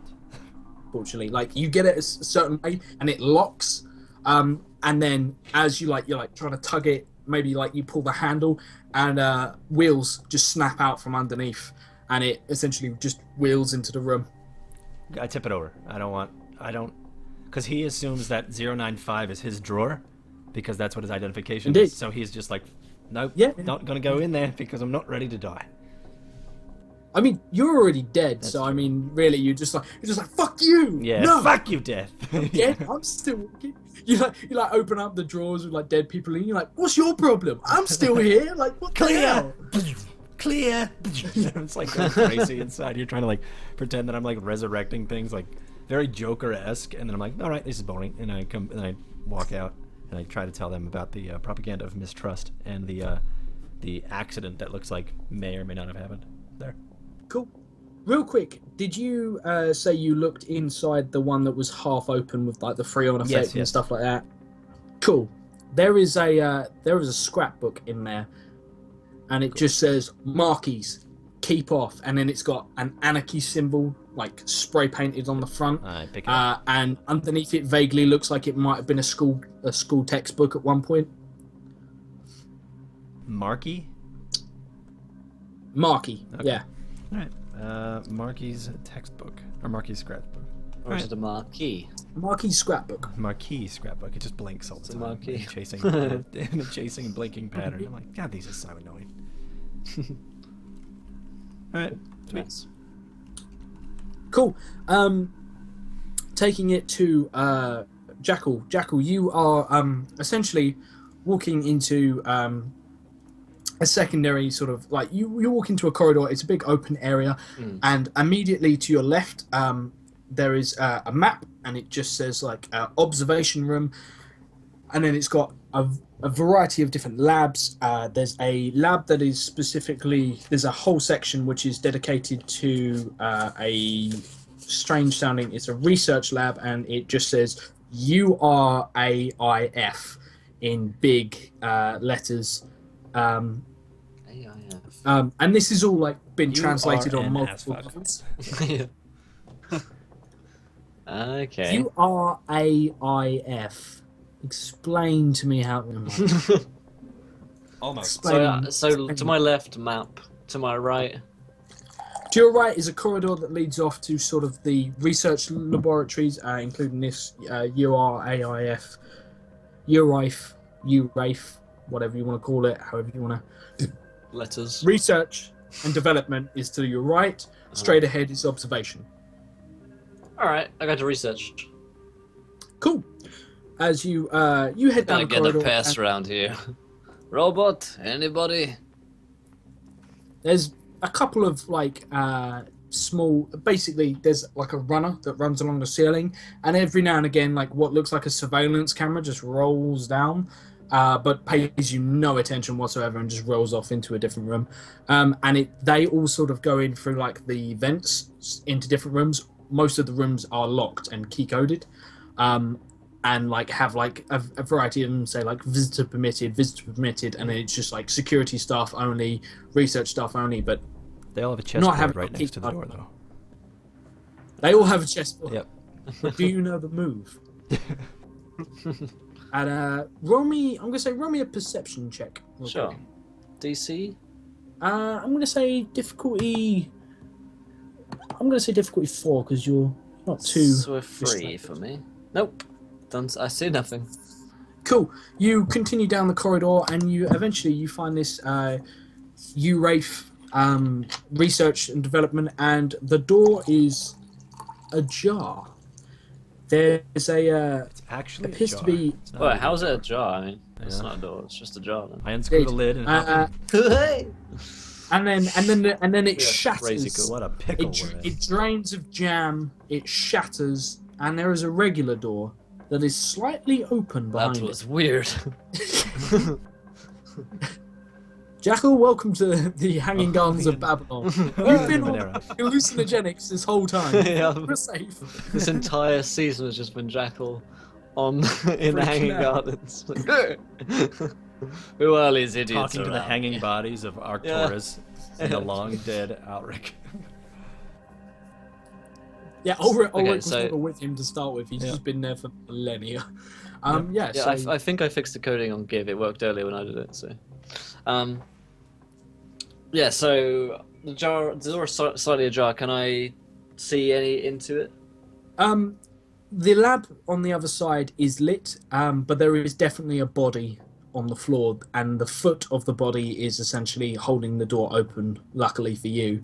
Nice. And yeah, as you open the door, Got there is jam or shotgun. yeah, there's a couple of dead bodies in here, all laminated to the floor. Nice touch. There's two who are wearing like white lab coats. One who's wearing like a military getup of sort of like black gear with like a balaclava, helmet, tactical gear. Really, like immediately, I imagine Jackal sees like he's carrying like a rather nice pulse rifle, top end gear, and then there's what looks like a punk rocker, also wearing some sort of lab coat. With like a ridiculous pink mohawk and stuff like that, and they are all laminated to the floor. It looks like a little bit of a shootout may have gone down in here, but there are no shell casings on the floor. I guess I inspect the bodies, kind of rip them out of their laminates, peel off the laminates. Cool. Do you want to do it one at a time, or do you want to give me one big roll? I'll just give you a big roll, it seems.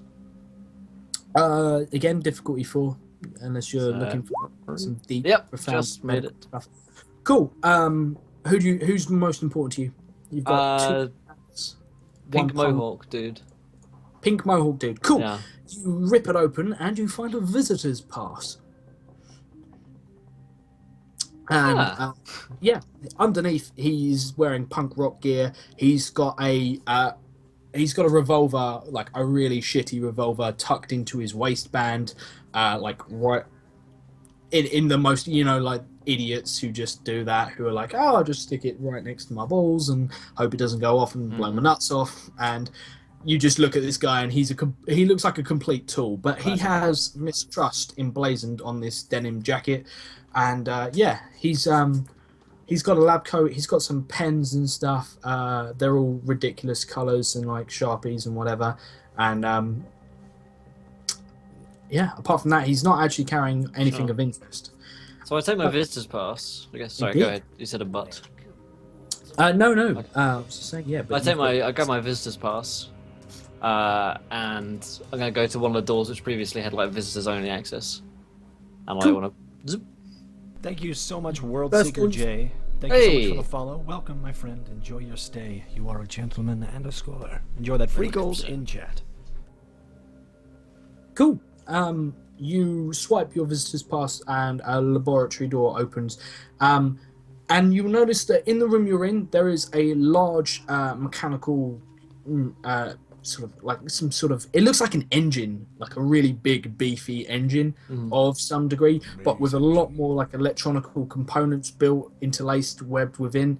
And it's got various things referencing it as the URAIF, but nothing in this language that describes what it is exactly. But if you look through, you notice that there appear to be, in the next lab that you swipe into, there are smaller, more compact versions.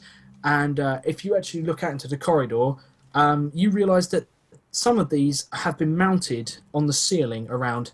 They almost like heaters have been mounted, like those heat lamps that go around. And up until now, you probably just no idea what they were, so paying no attention. And now you realise they appear to be in every single corridor here.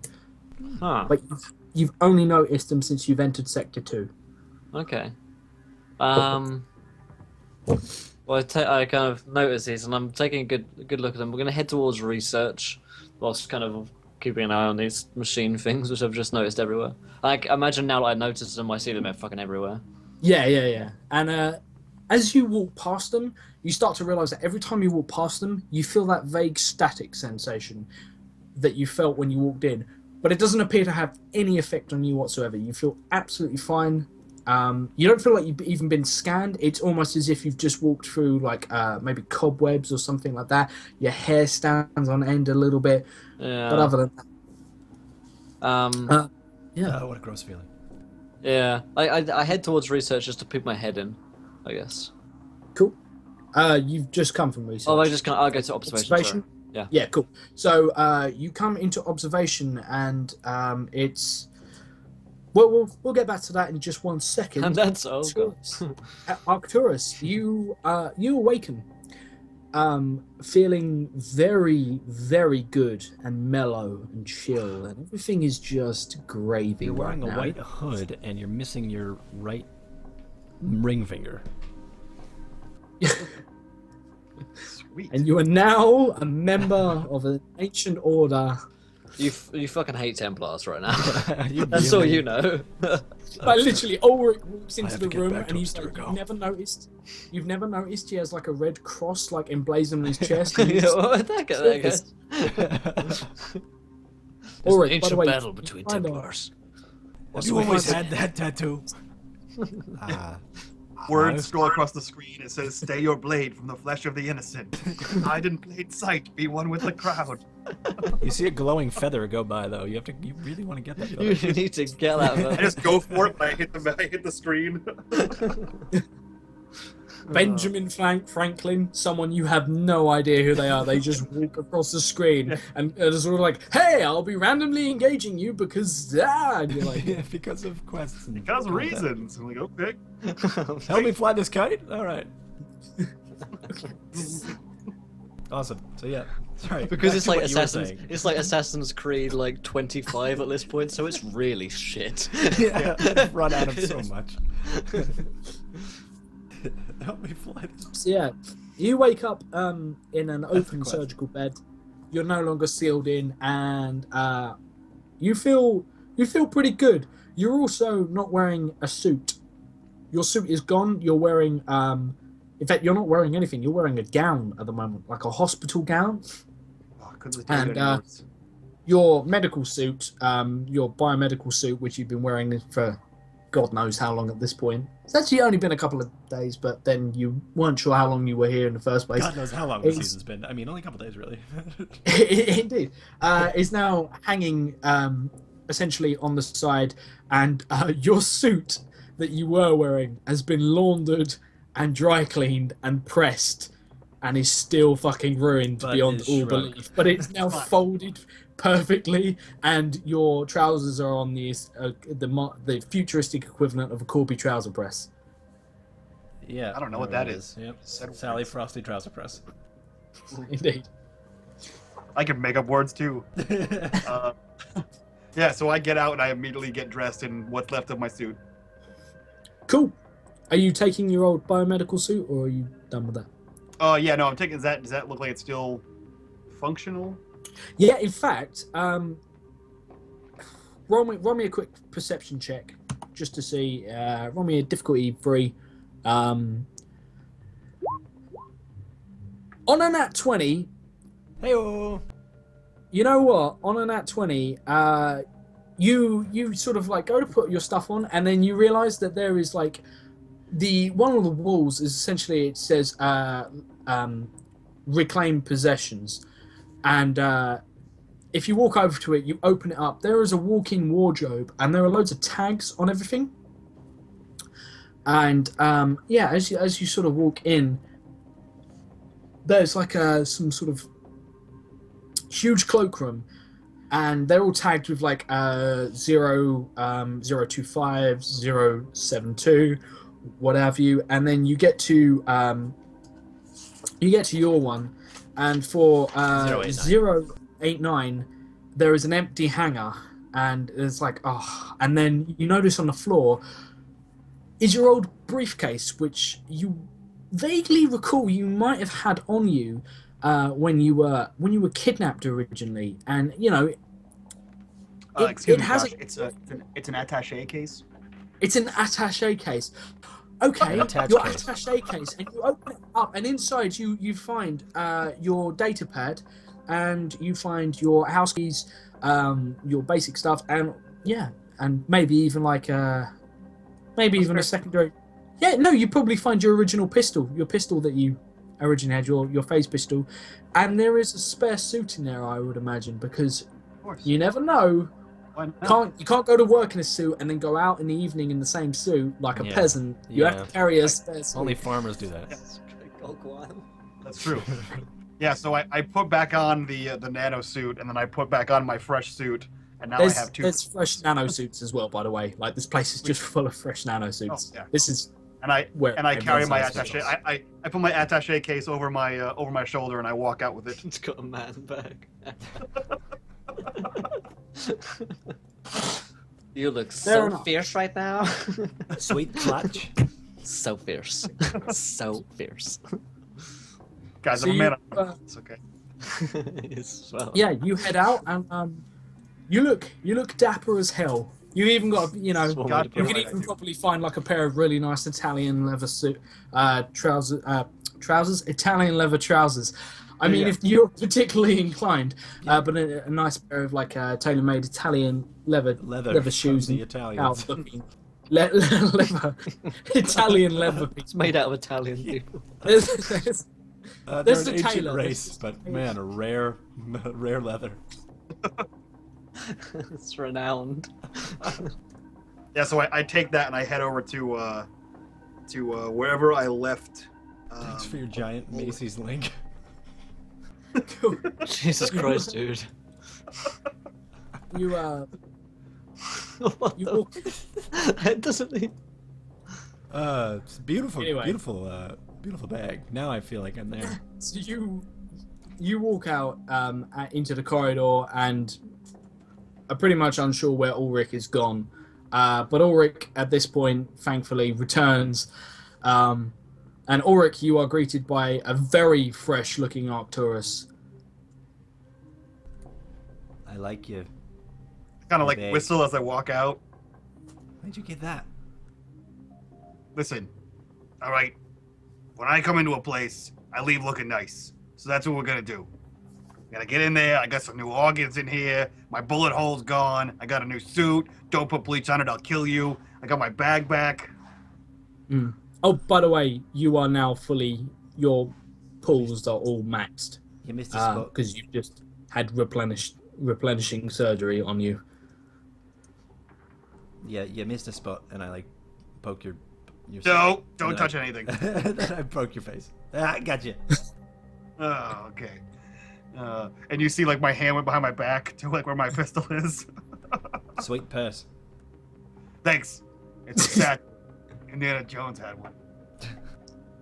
Who's that? You just hear like an artificial intelligent voice just come over that. It's an attaché, actually, and then it just like vanish. The hell was it? I was like, see, attaché.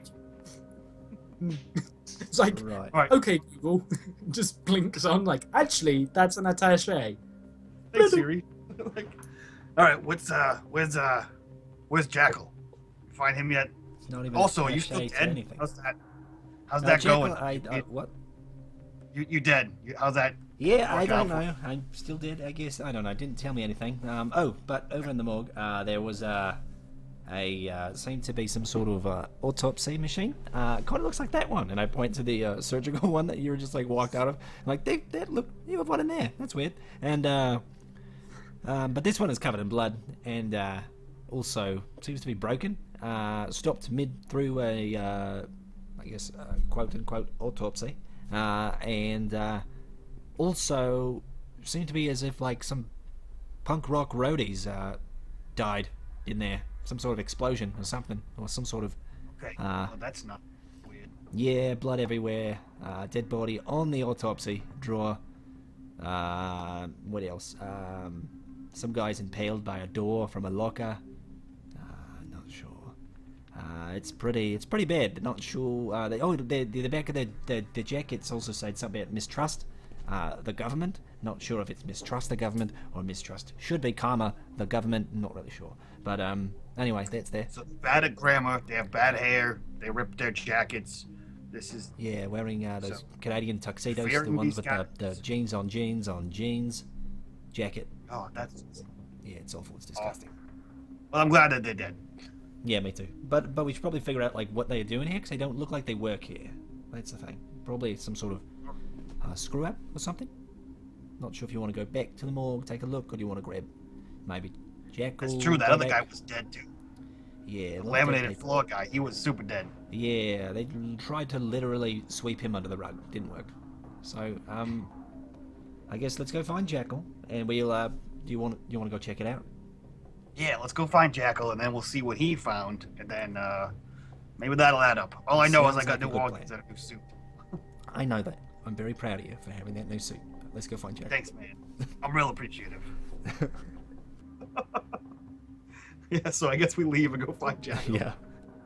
Cool. So you guys are start to head back, and Jackal, you walk into the observation area. I do. Yes, I do. You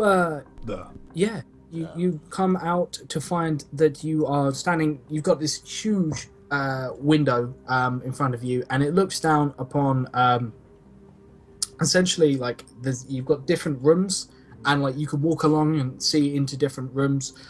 So the first room looks like an interrogation room with some torture gear set up in it. It's all been tidied away. Poop rags. Yeah, it's all been There's so many poop rags. It's just like there's like a military poop rag, technique. It's like a poop rag dispenser, and then like you come through to the next room and I you realize thought I it's was next original. to the bathroom, and it's just like dirty tissues here, and that's how they're doing it. But yeah, no, Trying to you flush the rag, those idiots. indeed morons. So you see the first torture room, everything's fine, and then in the second one, the one-way mirror, which you'd assume it'd be a one-way mirror. That's sort of Usually this how works. mirrors work. yeah. This Jack's experience at least. there's actually like a crack running through it, and like what looks like a bullet has like hit the glass, and there's blood spray on this bit, and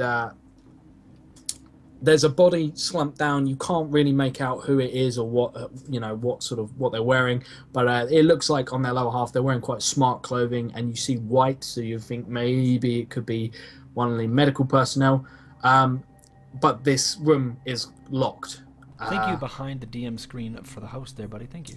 Oh, yeah, thanks, buddy. You can see across the table, the interrogation table, that the door has been locked from the inside or from the outside. You're not sure. And then you get down to the next one, and the door is open, and you see a figure standing in this interrogation room, and essentially, it's perched on. It's humanoid. That's the first thing you see. It's humanoid, and it's perched on the table, on the interrogation table. The door behind it is open, and it is looking vacantly at the glass. And as it is, hair is sprouting down its arms in big clumps. And it slowly starts to shift. Its bones seem to click, realign. Its jaw seems to snap forward, and teeth start to grow violently. Its ears sort of fold in and disappear under like fur that starts growing from its hair, and it starts essentially turning into a werewolf. We're gonna have a quick cut Oh my god, here. it's Barry. I know about it's Barry. Fuck. I know about werewolves because I hunt the supernatural, so I Well- know something about this dude, You or you about would. in theory lycanthropy maybe. I don't know. When we created your character, I said that you had a big one big contract that earned you the name Jackal, got you this big sort of reputation as a bounty hunter and stuff like that. I'm going to tell you now what the contract was that was handed to you, and you tell me how you handled it. Make anything out. It can be as crazy as you like. This got you. This is why you're playing the season. This is it. This is leading up to this moment. This is why you're in Encounter Roleplay. It did. If you fail this, You're out. We have to just deactivate the account. Yep. We will never stream again if I fuck this up. Okay. In fact, maybe you weren't even known as Jackal back then. Maybe you went by a real name. Maybe you had a different name. Who knows? But you were handed a contract to bring in 2 brothers. They used to call me Vlad.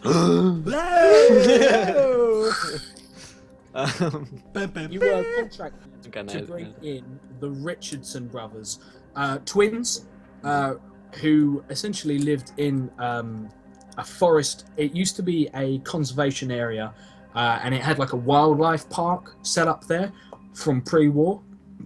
And these guys took over this forest area, and supposedly they were werewolves. And you were told to hunt them down, kill anyone they'd infected. Huh? I heard hump. Yep. Hump them down. You were told to hump them to the ground. Just doing my job, guys. I'm sorry. That's where you get the skis from.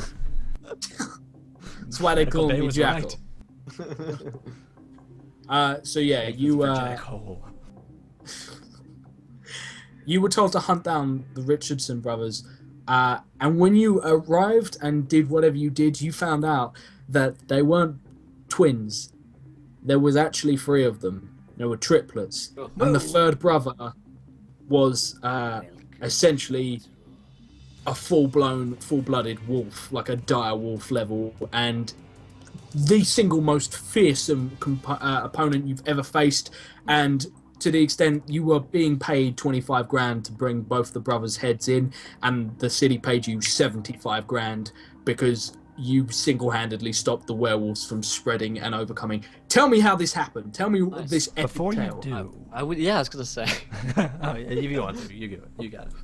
No, you do. No, you do. All right. Thank you so I'll much. do it. Okay. Thank you so much. Skill coil for you. Welcome to the adventure, my friend. You're a gentleman and a scholar, so welcome. Welcome. Okay, so sorry, I just enjoyed trolling you called. So there's Richardson triplets, as they were once known.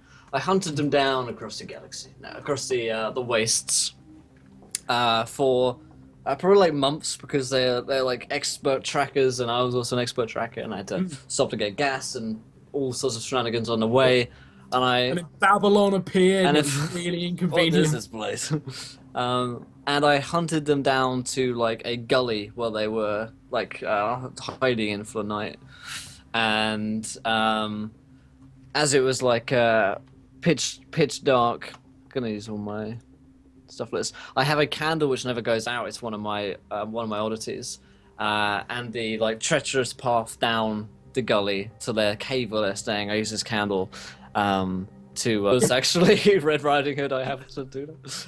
But yeah, I hunted down to this cave, and instead of like using my stealth, like, because obviously they don't know I'm here, what I did was I walked in, and he's like 2 pistols.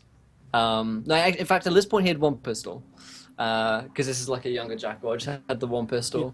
And I walk in, they obviously know who I am. They see the figure, like the shadow cast on the campfire. They know who I am. I turn, I shoot a guy on the right in the head as I walk in.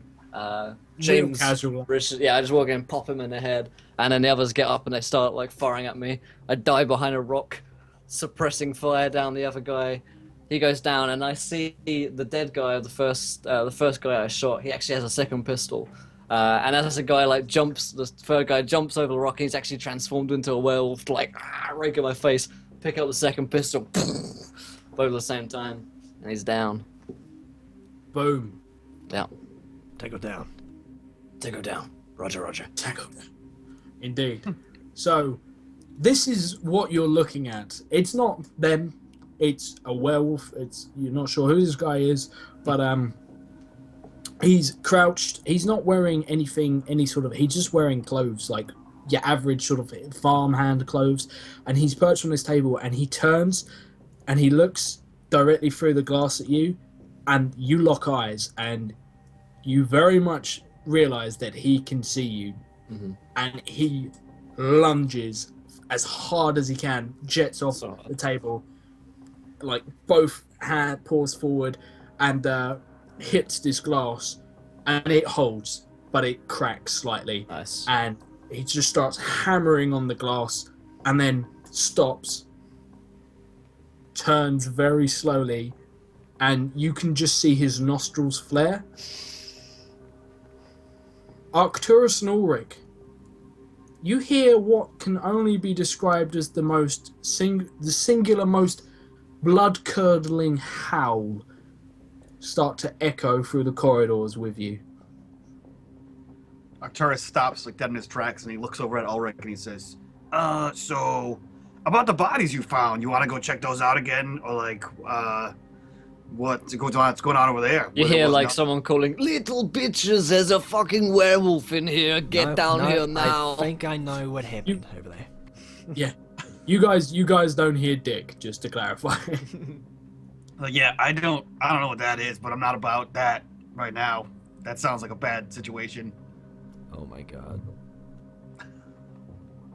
This is perfect.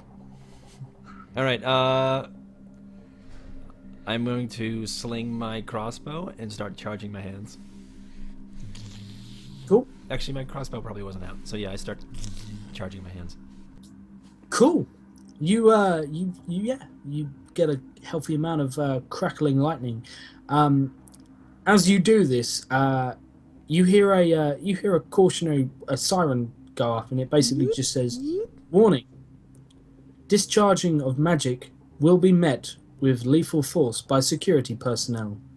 And then, as you continue to do it, it just says, "Security personnel en route." Look at that.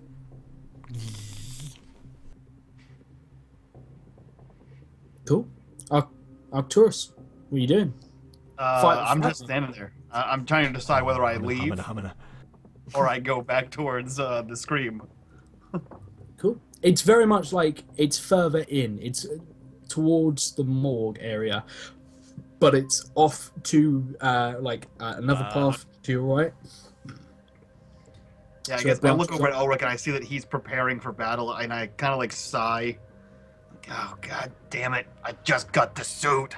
Oh, fine. And I pull out my original actual pistol and then my phase pistol, and I just start walking angrily Cool. towards the Yeah. scream. It's funny, I had a plan in my head when, you know what, I'll let you know when I do it. I love that. Like I just Yeah, won't. I'll let you know when I execute it. I'll wing it. It's Yeah. a good. Yeah. When I give you the go phrase. What's the go phrase? So I'm probably backing up, pretty quick, kind of double time backwards once I realize it's dudes. I didn't want to be in close combat with this kid. Yeah, he's on the other side of Yeah, you. yeah. So he's safe for now, but like, But you are. if he smells yeah, blood, I'll tell him. You he's made a crack in it, and I mean that glass stopped a bullet or two, so Yeah. that's a hefty old hit. But as it sort of sniffs around and everything like that, the glass like cracks slightly, That's the spider web. a little bit, and like maybe you just see like a single sliver fall away. Like I imagine, like at this point, if this was a movie, Yeah, the like camera would hypersensitive. Yeah. just this single sliver, and then a slight the air would pressurize, and you just get this whiff come through from Jackal, and I imagine Jackal smells pungent, and this wolf just sniffs, looks, and then he starts to take a step, and then you won't be able to hear this, but the wolf just hears this crackling buzz of what sounds like electrical energy far away. And he tears out of the room, not coming towards you. He leaves the room through the door and banks left, and I mean like claws up the wall as he does, and you just see him sprint off. Right. Well, that's good. I was about to was something stupid. So what do we do? That happened. So they see him tear off. They see me at this point. We're all No, in they the room, don't. right? They haven't seen it yet. Oh, They- sorry. we I just thought heard you said they the- saw was- it. Oh, okay. Yeah, they hear it. You've seen it, but it's not on them yet. Yeah, cool. You've I keep on backing up. Like, oh dear, bad news. cool. So usually when things are making death noises and whatnot, it's because Jackal's shooting things in the face. So I guess it would behoove us to go follow that, because that's probably where he is breaking stuff. 'Cause he's about as graceful as a goddamn hammer. Yep. Let's go. All right. He's this way, I think. I start jogging Cool. towards down Yeah. the hall. So you guys start headed down.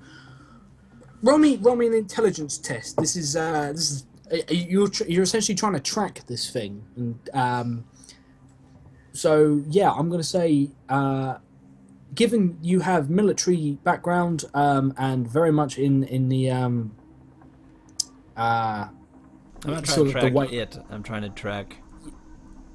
just meet up with Jackal. Oh, you're trying to find Jackal. Yeah, yeah. Cool. Yeah. In which case, you're heading directly Yeah, I away just continue. from. I just keep jogging towards where Are we you think heading? Are Jackal you would heading be. deeper in, or are you headed back towards like the main area where you like the two doorways you came in through? Where would I Because assume you Jackal guys had split up. gone earlier? That's where you guys split up, and you guys went into sector 1, and he went into sector 2. So you Yeah. were in completely different sectors. At So this we go point. into sector 2, and then we try to go deeper into sector 2. Cool. As you guys, so first of all, roll me a speed check to see. Speed or intel? Yeah. So we'll start off. It's just going to start off difficulty 3. At intel or speed? Speed. 3. Why not? Let's knock it down some. Oh, my pools were not healed since last time. Good thing. All right, so 3. I'm gonna burn some. Putting it at a 2. Cool. 0 successes. Good. That's great. I love that. But oh, never mind. Are you tracking too? SWAT tourists. I also ran with a 13 on my Yeah. save. You guys are essentially headed back towards the reception area to head into sector 2 to hook up with Jackal. As you guys are running, Let's Ulrich, it's probably because like Arcturus is you. First of all, you realize that you get the sensation that you were definitely being pursued by something, mainly because there's like clatter and commotion every now and again, randomly, and then strange animalistic noises. You can't really tell how far this is away, so you're probably having to check over your shoulder because like the acoustics in this place is echoing everywhere. It's really starting to confuse you. And Arcturus, you're just pulling ahead. You're almost at the sort of reception area and almost out of sector 1. Ulrich, you're lagging behind, and you're coming around to like the last corner, and there's a couple of doors sort of down here, and there's a once you're around this corner, you got a straight shot to the reception area, and you can get into the doorway to section 2 where Jackal went, and everything's looking okay. And then something comes bounding round the door, round the corridor, and essentially runs up the wall on all fours, and you are essentially looking into the maw of a giant wolf, like a dire wolf proportion wolf, that's clawing its way towards you along the wall, and you don't even get a chance to react. This thing's coming at you. It's a good 10 meters away at this point, and as it crawls over a doorway, the door explodes from inside as the largest reptile you've ever seen pushes its snout through the door and chews on this wolf, snaps it in half with its massively powerful jaw, and the wolf just crumples to the floor. Alarms go off everywhere, and everyone hears the same thing. Containment breach in biolab. Security personnel deployed. There is all no help. security. They're taking a Where's long the time to show up security here. now? So, Very Vic. unreliable security. So at this point, where am I in comparison to the group? So if we look, essentially, think about it Like an as overhead you map come or to- If you think of that, I could probably draw you a quick map, like a basic one. Yeah. Just to give you, so if I go draw shape, right. So if we think of this as sort of the entrance corridor, it's split into two separate corridors. So this is the way you came in, and So I then came there in was this way. Yeah. Yep. So you guys, you guys all came in from like, if we think down here is sort of like that's the elevator here, and then you guys came in round the corridor. There's the dead body, pretty much where the arrow was, which you could see the foot of. That's the first one you encountered, and then you get to this sort of big ass reception area, which is this is really hard to do on a laptop. Yeah. And at this point, the party split into two corridors, which were aligned. Jackal, you have gone through. Jackal, you've gone through this one here. Okay. That's Sector 2, which is on the right. And you guys have gone into Sector 1. And from now on in, they're essentially two entirely separate buildings with their own maps. So far, you haven't found a way to get from Sector 1 to Sector 2 or vice versa, except through this one reception area, which is on the way in. And Werewolf is in Sector 2. No, Werewolf is in Sector 1. Sector You 1. saw him through the I observation. saw him through, yeah. Yeah.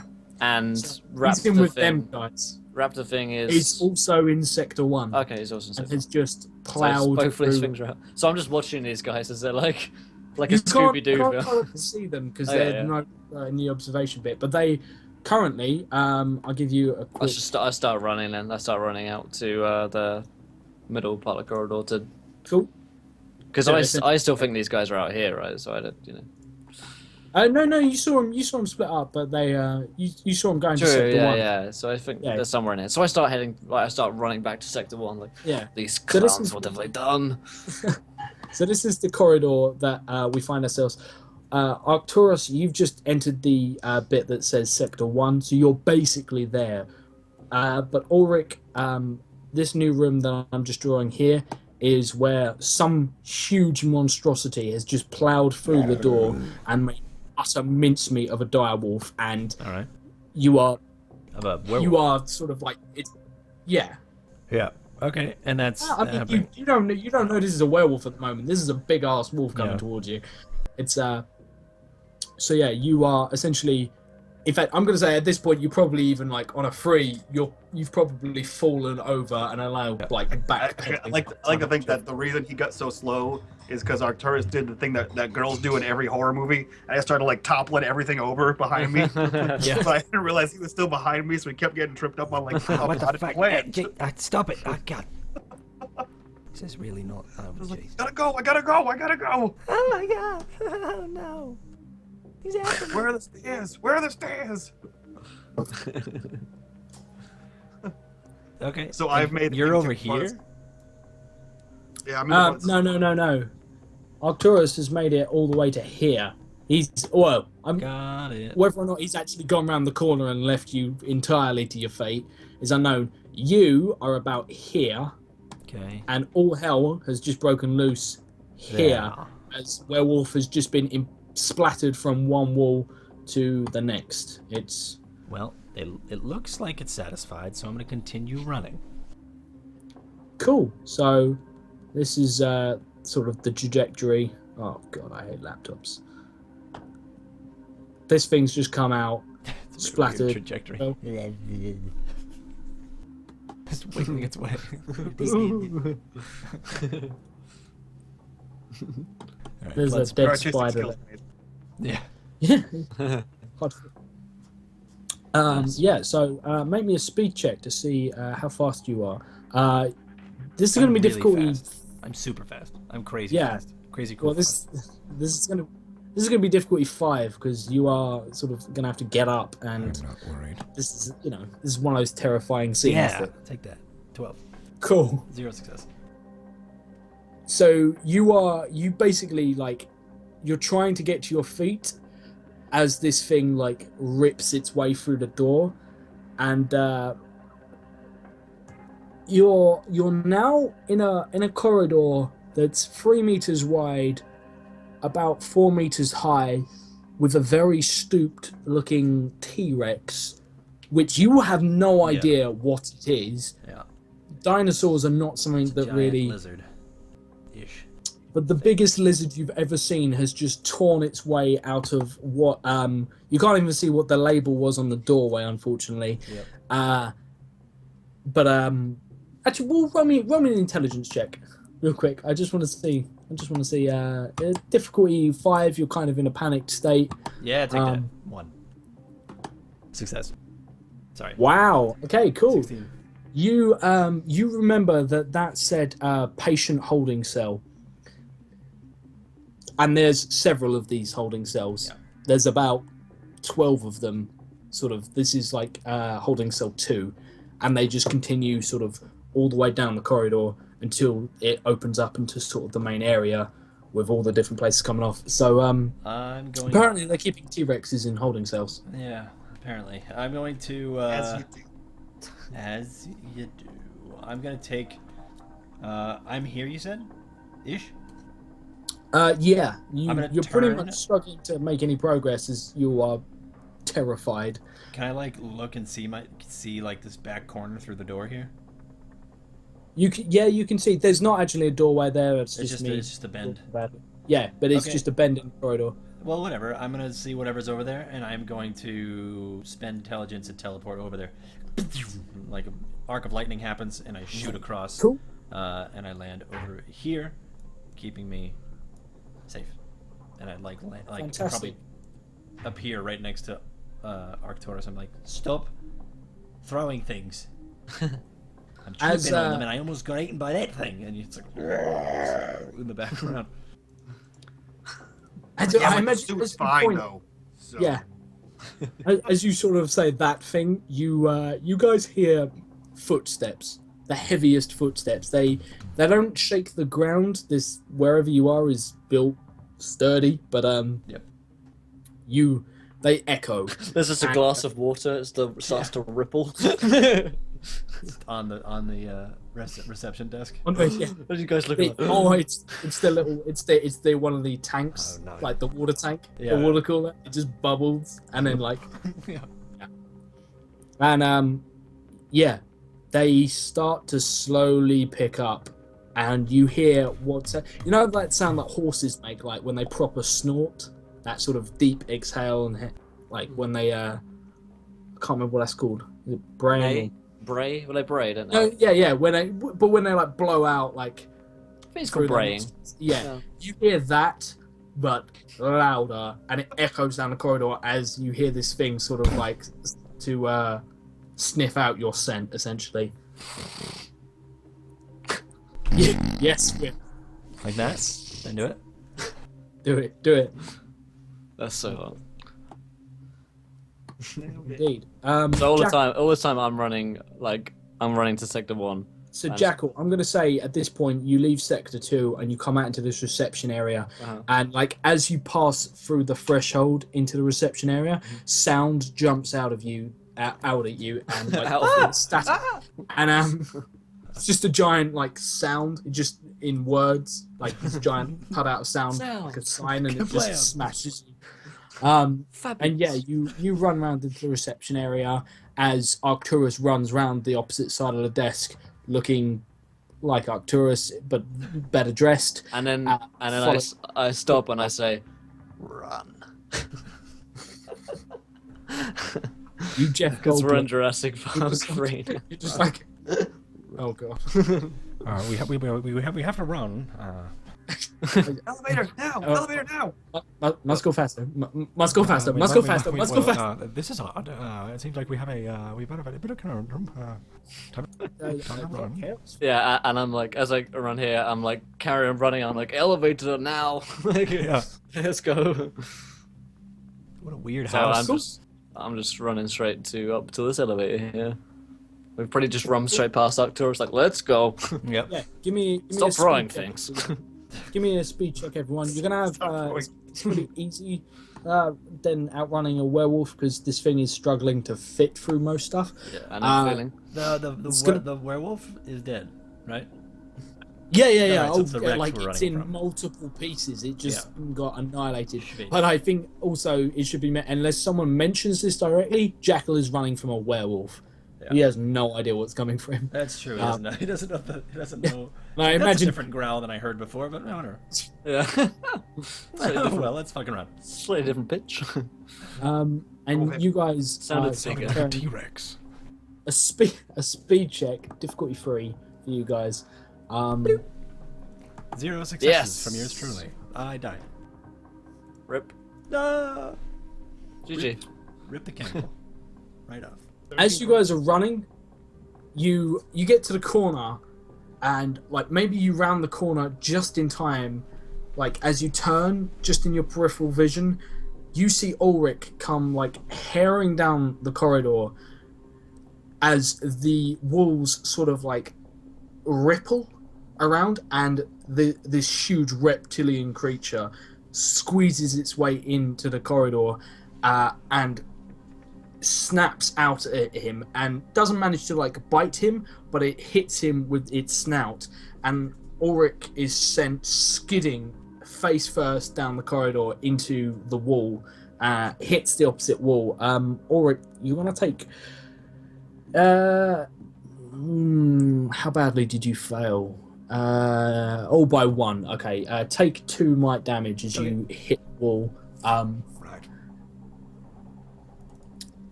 And Jackal, you are Yes. looking at a how would Jackal react to his first time seeing a T-Rex as it majestically Let's look at it, and it's like there's a bit of like I really want to shoot this thing, What? like kill it. It's like oh that I is want to wear that that is as a helmet. yeah, and then there's like shit. Yeah. yeah. Let's run because after everything else, he is a survivalist. I'm going to say Arcturus, what did you roll? A 17, the perfect number. So while that happens, and maybe Jackal waits for just a heartbeat just to witness what happens to Ulrich, Arcturus, you being a selfish bastard, tear ahead to find that your magical elevator that you are all running towards is very much not there. And you essentially hear a small announcement just saying, security personnel entering base. Have a nice day. Oh, Vlad, so good to see you, buddy. Awesome. Nice. And I think we're going to end Yeah. there. Yeah, that's awesome. Sorry, T-Rex. I'm in the middle of a stretch. Sorry. Yeah. Right. T-Rex. Ooh. Oh, that was good. That was cool. That's awesome. See, what I was gonna do with that fucking werewolf is I was gonna blink. I was gonna use my lightning blink and get in front of, or take the silverware out of Jackal's bag and then stab, or out of Jackal's bag and stab the thing with the silver. And I was like, this is gonna be awesome. But and then when you picked up all that silver, I was like, good, we can use that versus any werewolves we see down there. And we did. So. King Elizabeth back, sorta. What did I miss? T-Rex, werewolf, shit got crazy. Yeah. The VOD. That's what The we VOD. did. The Invisible. It'll be up on YouTube tomorrow. So from now on, pretty much all of our caught up? videos. Yeah. So from now on, pretty much, we record a session live, and then the next day will be on YouTube. So Sins will be up Tuesday, Wildcards will be up Wednesday, so on and so forth like that. So if you guys miss a VOD, it will be not long until you get to watch it again. So fear not. If you haven't followed our YouTube already, go check that out because there's a video every single day on that YouTube channel. And if you haven't clicked follow here, why? Why not? Why? Seriously. Why not? Seriously, dude. We're crazy cool. We're crazy cool, man. T-Rex and These D&D. guys are the premier British tabletop gaming on Twitch. Yeah, Yeah. pretty much. I mean, you said it, not us. Yeah. It was... Except for me. I'm just here. Yeah, but- So, I hope you guys enjoyed this session, everybody in And chat. And cool, yeah. We're going to be back tomorrow night at the same time, of course, playing Wild Cards. Last episode was absolutely insane. If you missed that one, check that out on YouTube. It was hilarious. So we'll be doing more Wild Madness tomorrow. But let's go around to do some last minute plugs and hooks. So, Mike, you do things on the internet. I do. Yeah, you can find me in the chat here on Mondays as Unmade Gaming. You can also find me on Thursdays at Twitch/Unmade Gaming or on Facebook, Twitter, and YouTube/Unmade Gaming. In fact, our Nice. Twitter's brand new. I literally just made it, well, 3.5 hours ago. So Telling you go to do follow this for months. that. So go follow that. Cool. Cord, do you do things on the internet? I do. I do a lot of things here on Encounter Roleplay. But when I'm not here streaming tabletops or doing overlays and crazy cool stuff here on Encounter Roleplay, I am streaming on Crazy Cool. I am streaming over on my own channel, Mythomatic. I recently just got accepted to the Twitch RP on Arc. I'll be actually streaming that after this. I'll be doing some dinner stuffs, and then after that I'll be going live on Twitch RP, and you guys can come hang out and watch the crazy story that my character Liam is involved with. Streamed last night for 3 hours, and some crazy story has already happened. So you can check out my VODs or my YouTubes, and it's really easy to catch up. It's only been one episode, but yeah, I'll be Nice. streaming later. So Sweet. Finally, Josh, what do you have to say for yourself, sir? what do you have to say? I regret nothing. I have no regrets towards that. No, thank you very much, everyone, for tuning in. It's been an absolute blast as always. I am so looking forward to the consequences of the final episode. So much planning. I want to figure out what the hell this Pioneer 5 thing I just signed up for was. That's gonna. I Phase want to five. know how we went from let's just go to the city, kill these guys, to you're in an underground facility with a T-Rex and a werewolf. Yep. It's escalated very I mean, quickly. No, you're in an underground facility with a T-Rex and what remains It's of a a werewolf. werewolf, true. Yeah. But don't Yep. worry, there are lots of dead bodies around that haven't been checked, so I'm sure that won't bite you in the arse in any Yeah, way. don't worry. Security is on its way, guys. Yeah, exactly. Vlad's here. And don't worry, there's several of his comrades dead upstairs, which I'm Yeah. sure you won't be held responsible for. Oh, everything's fine. Like, what the hell is sticking out of this guy's wound? Ah! Don't you worry. Is that Disgusting. poop? All The guy right, have then. poop on him? So we're back tomorrow night, like I say, playing Wildcard, Stars Outnumber. Finbear is running that game. If you want to tune in tomorrow night, it's the same time, 4 p.m. EST, 9 p.m. GMT. We're coming up on finale week next week, where all of our shows are going to finale. We'll be starting new shows, brand new sexy characters and games and everything going on. So if you haven't already followed, characters. oh yes, and Spanish ones, Ah. if the Spanish Inquisition are involved.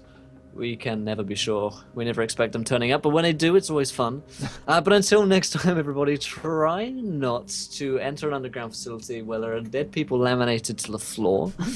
Try not to get yourself involved with a T-Rex and a werewolf, because those kind of freeways only go badly.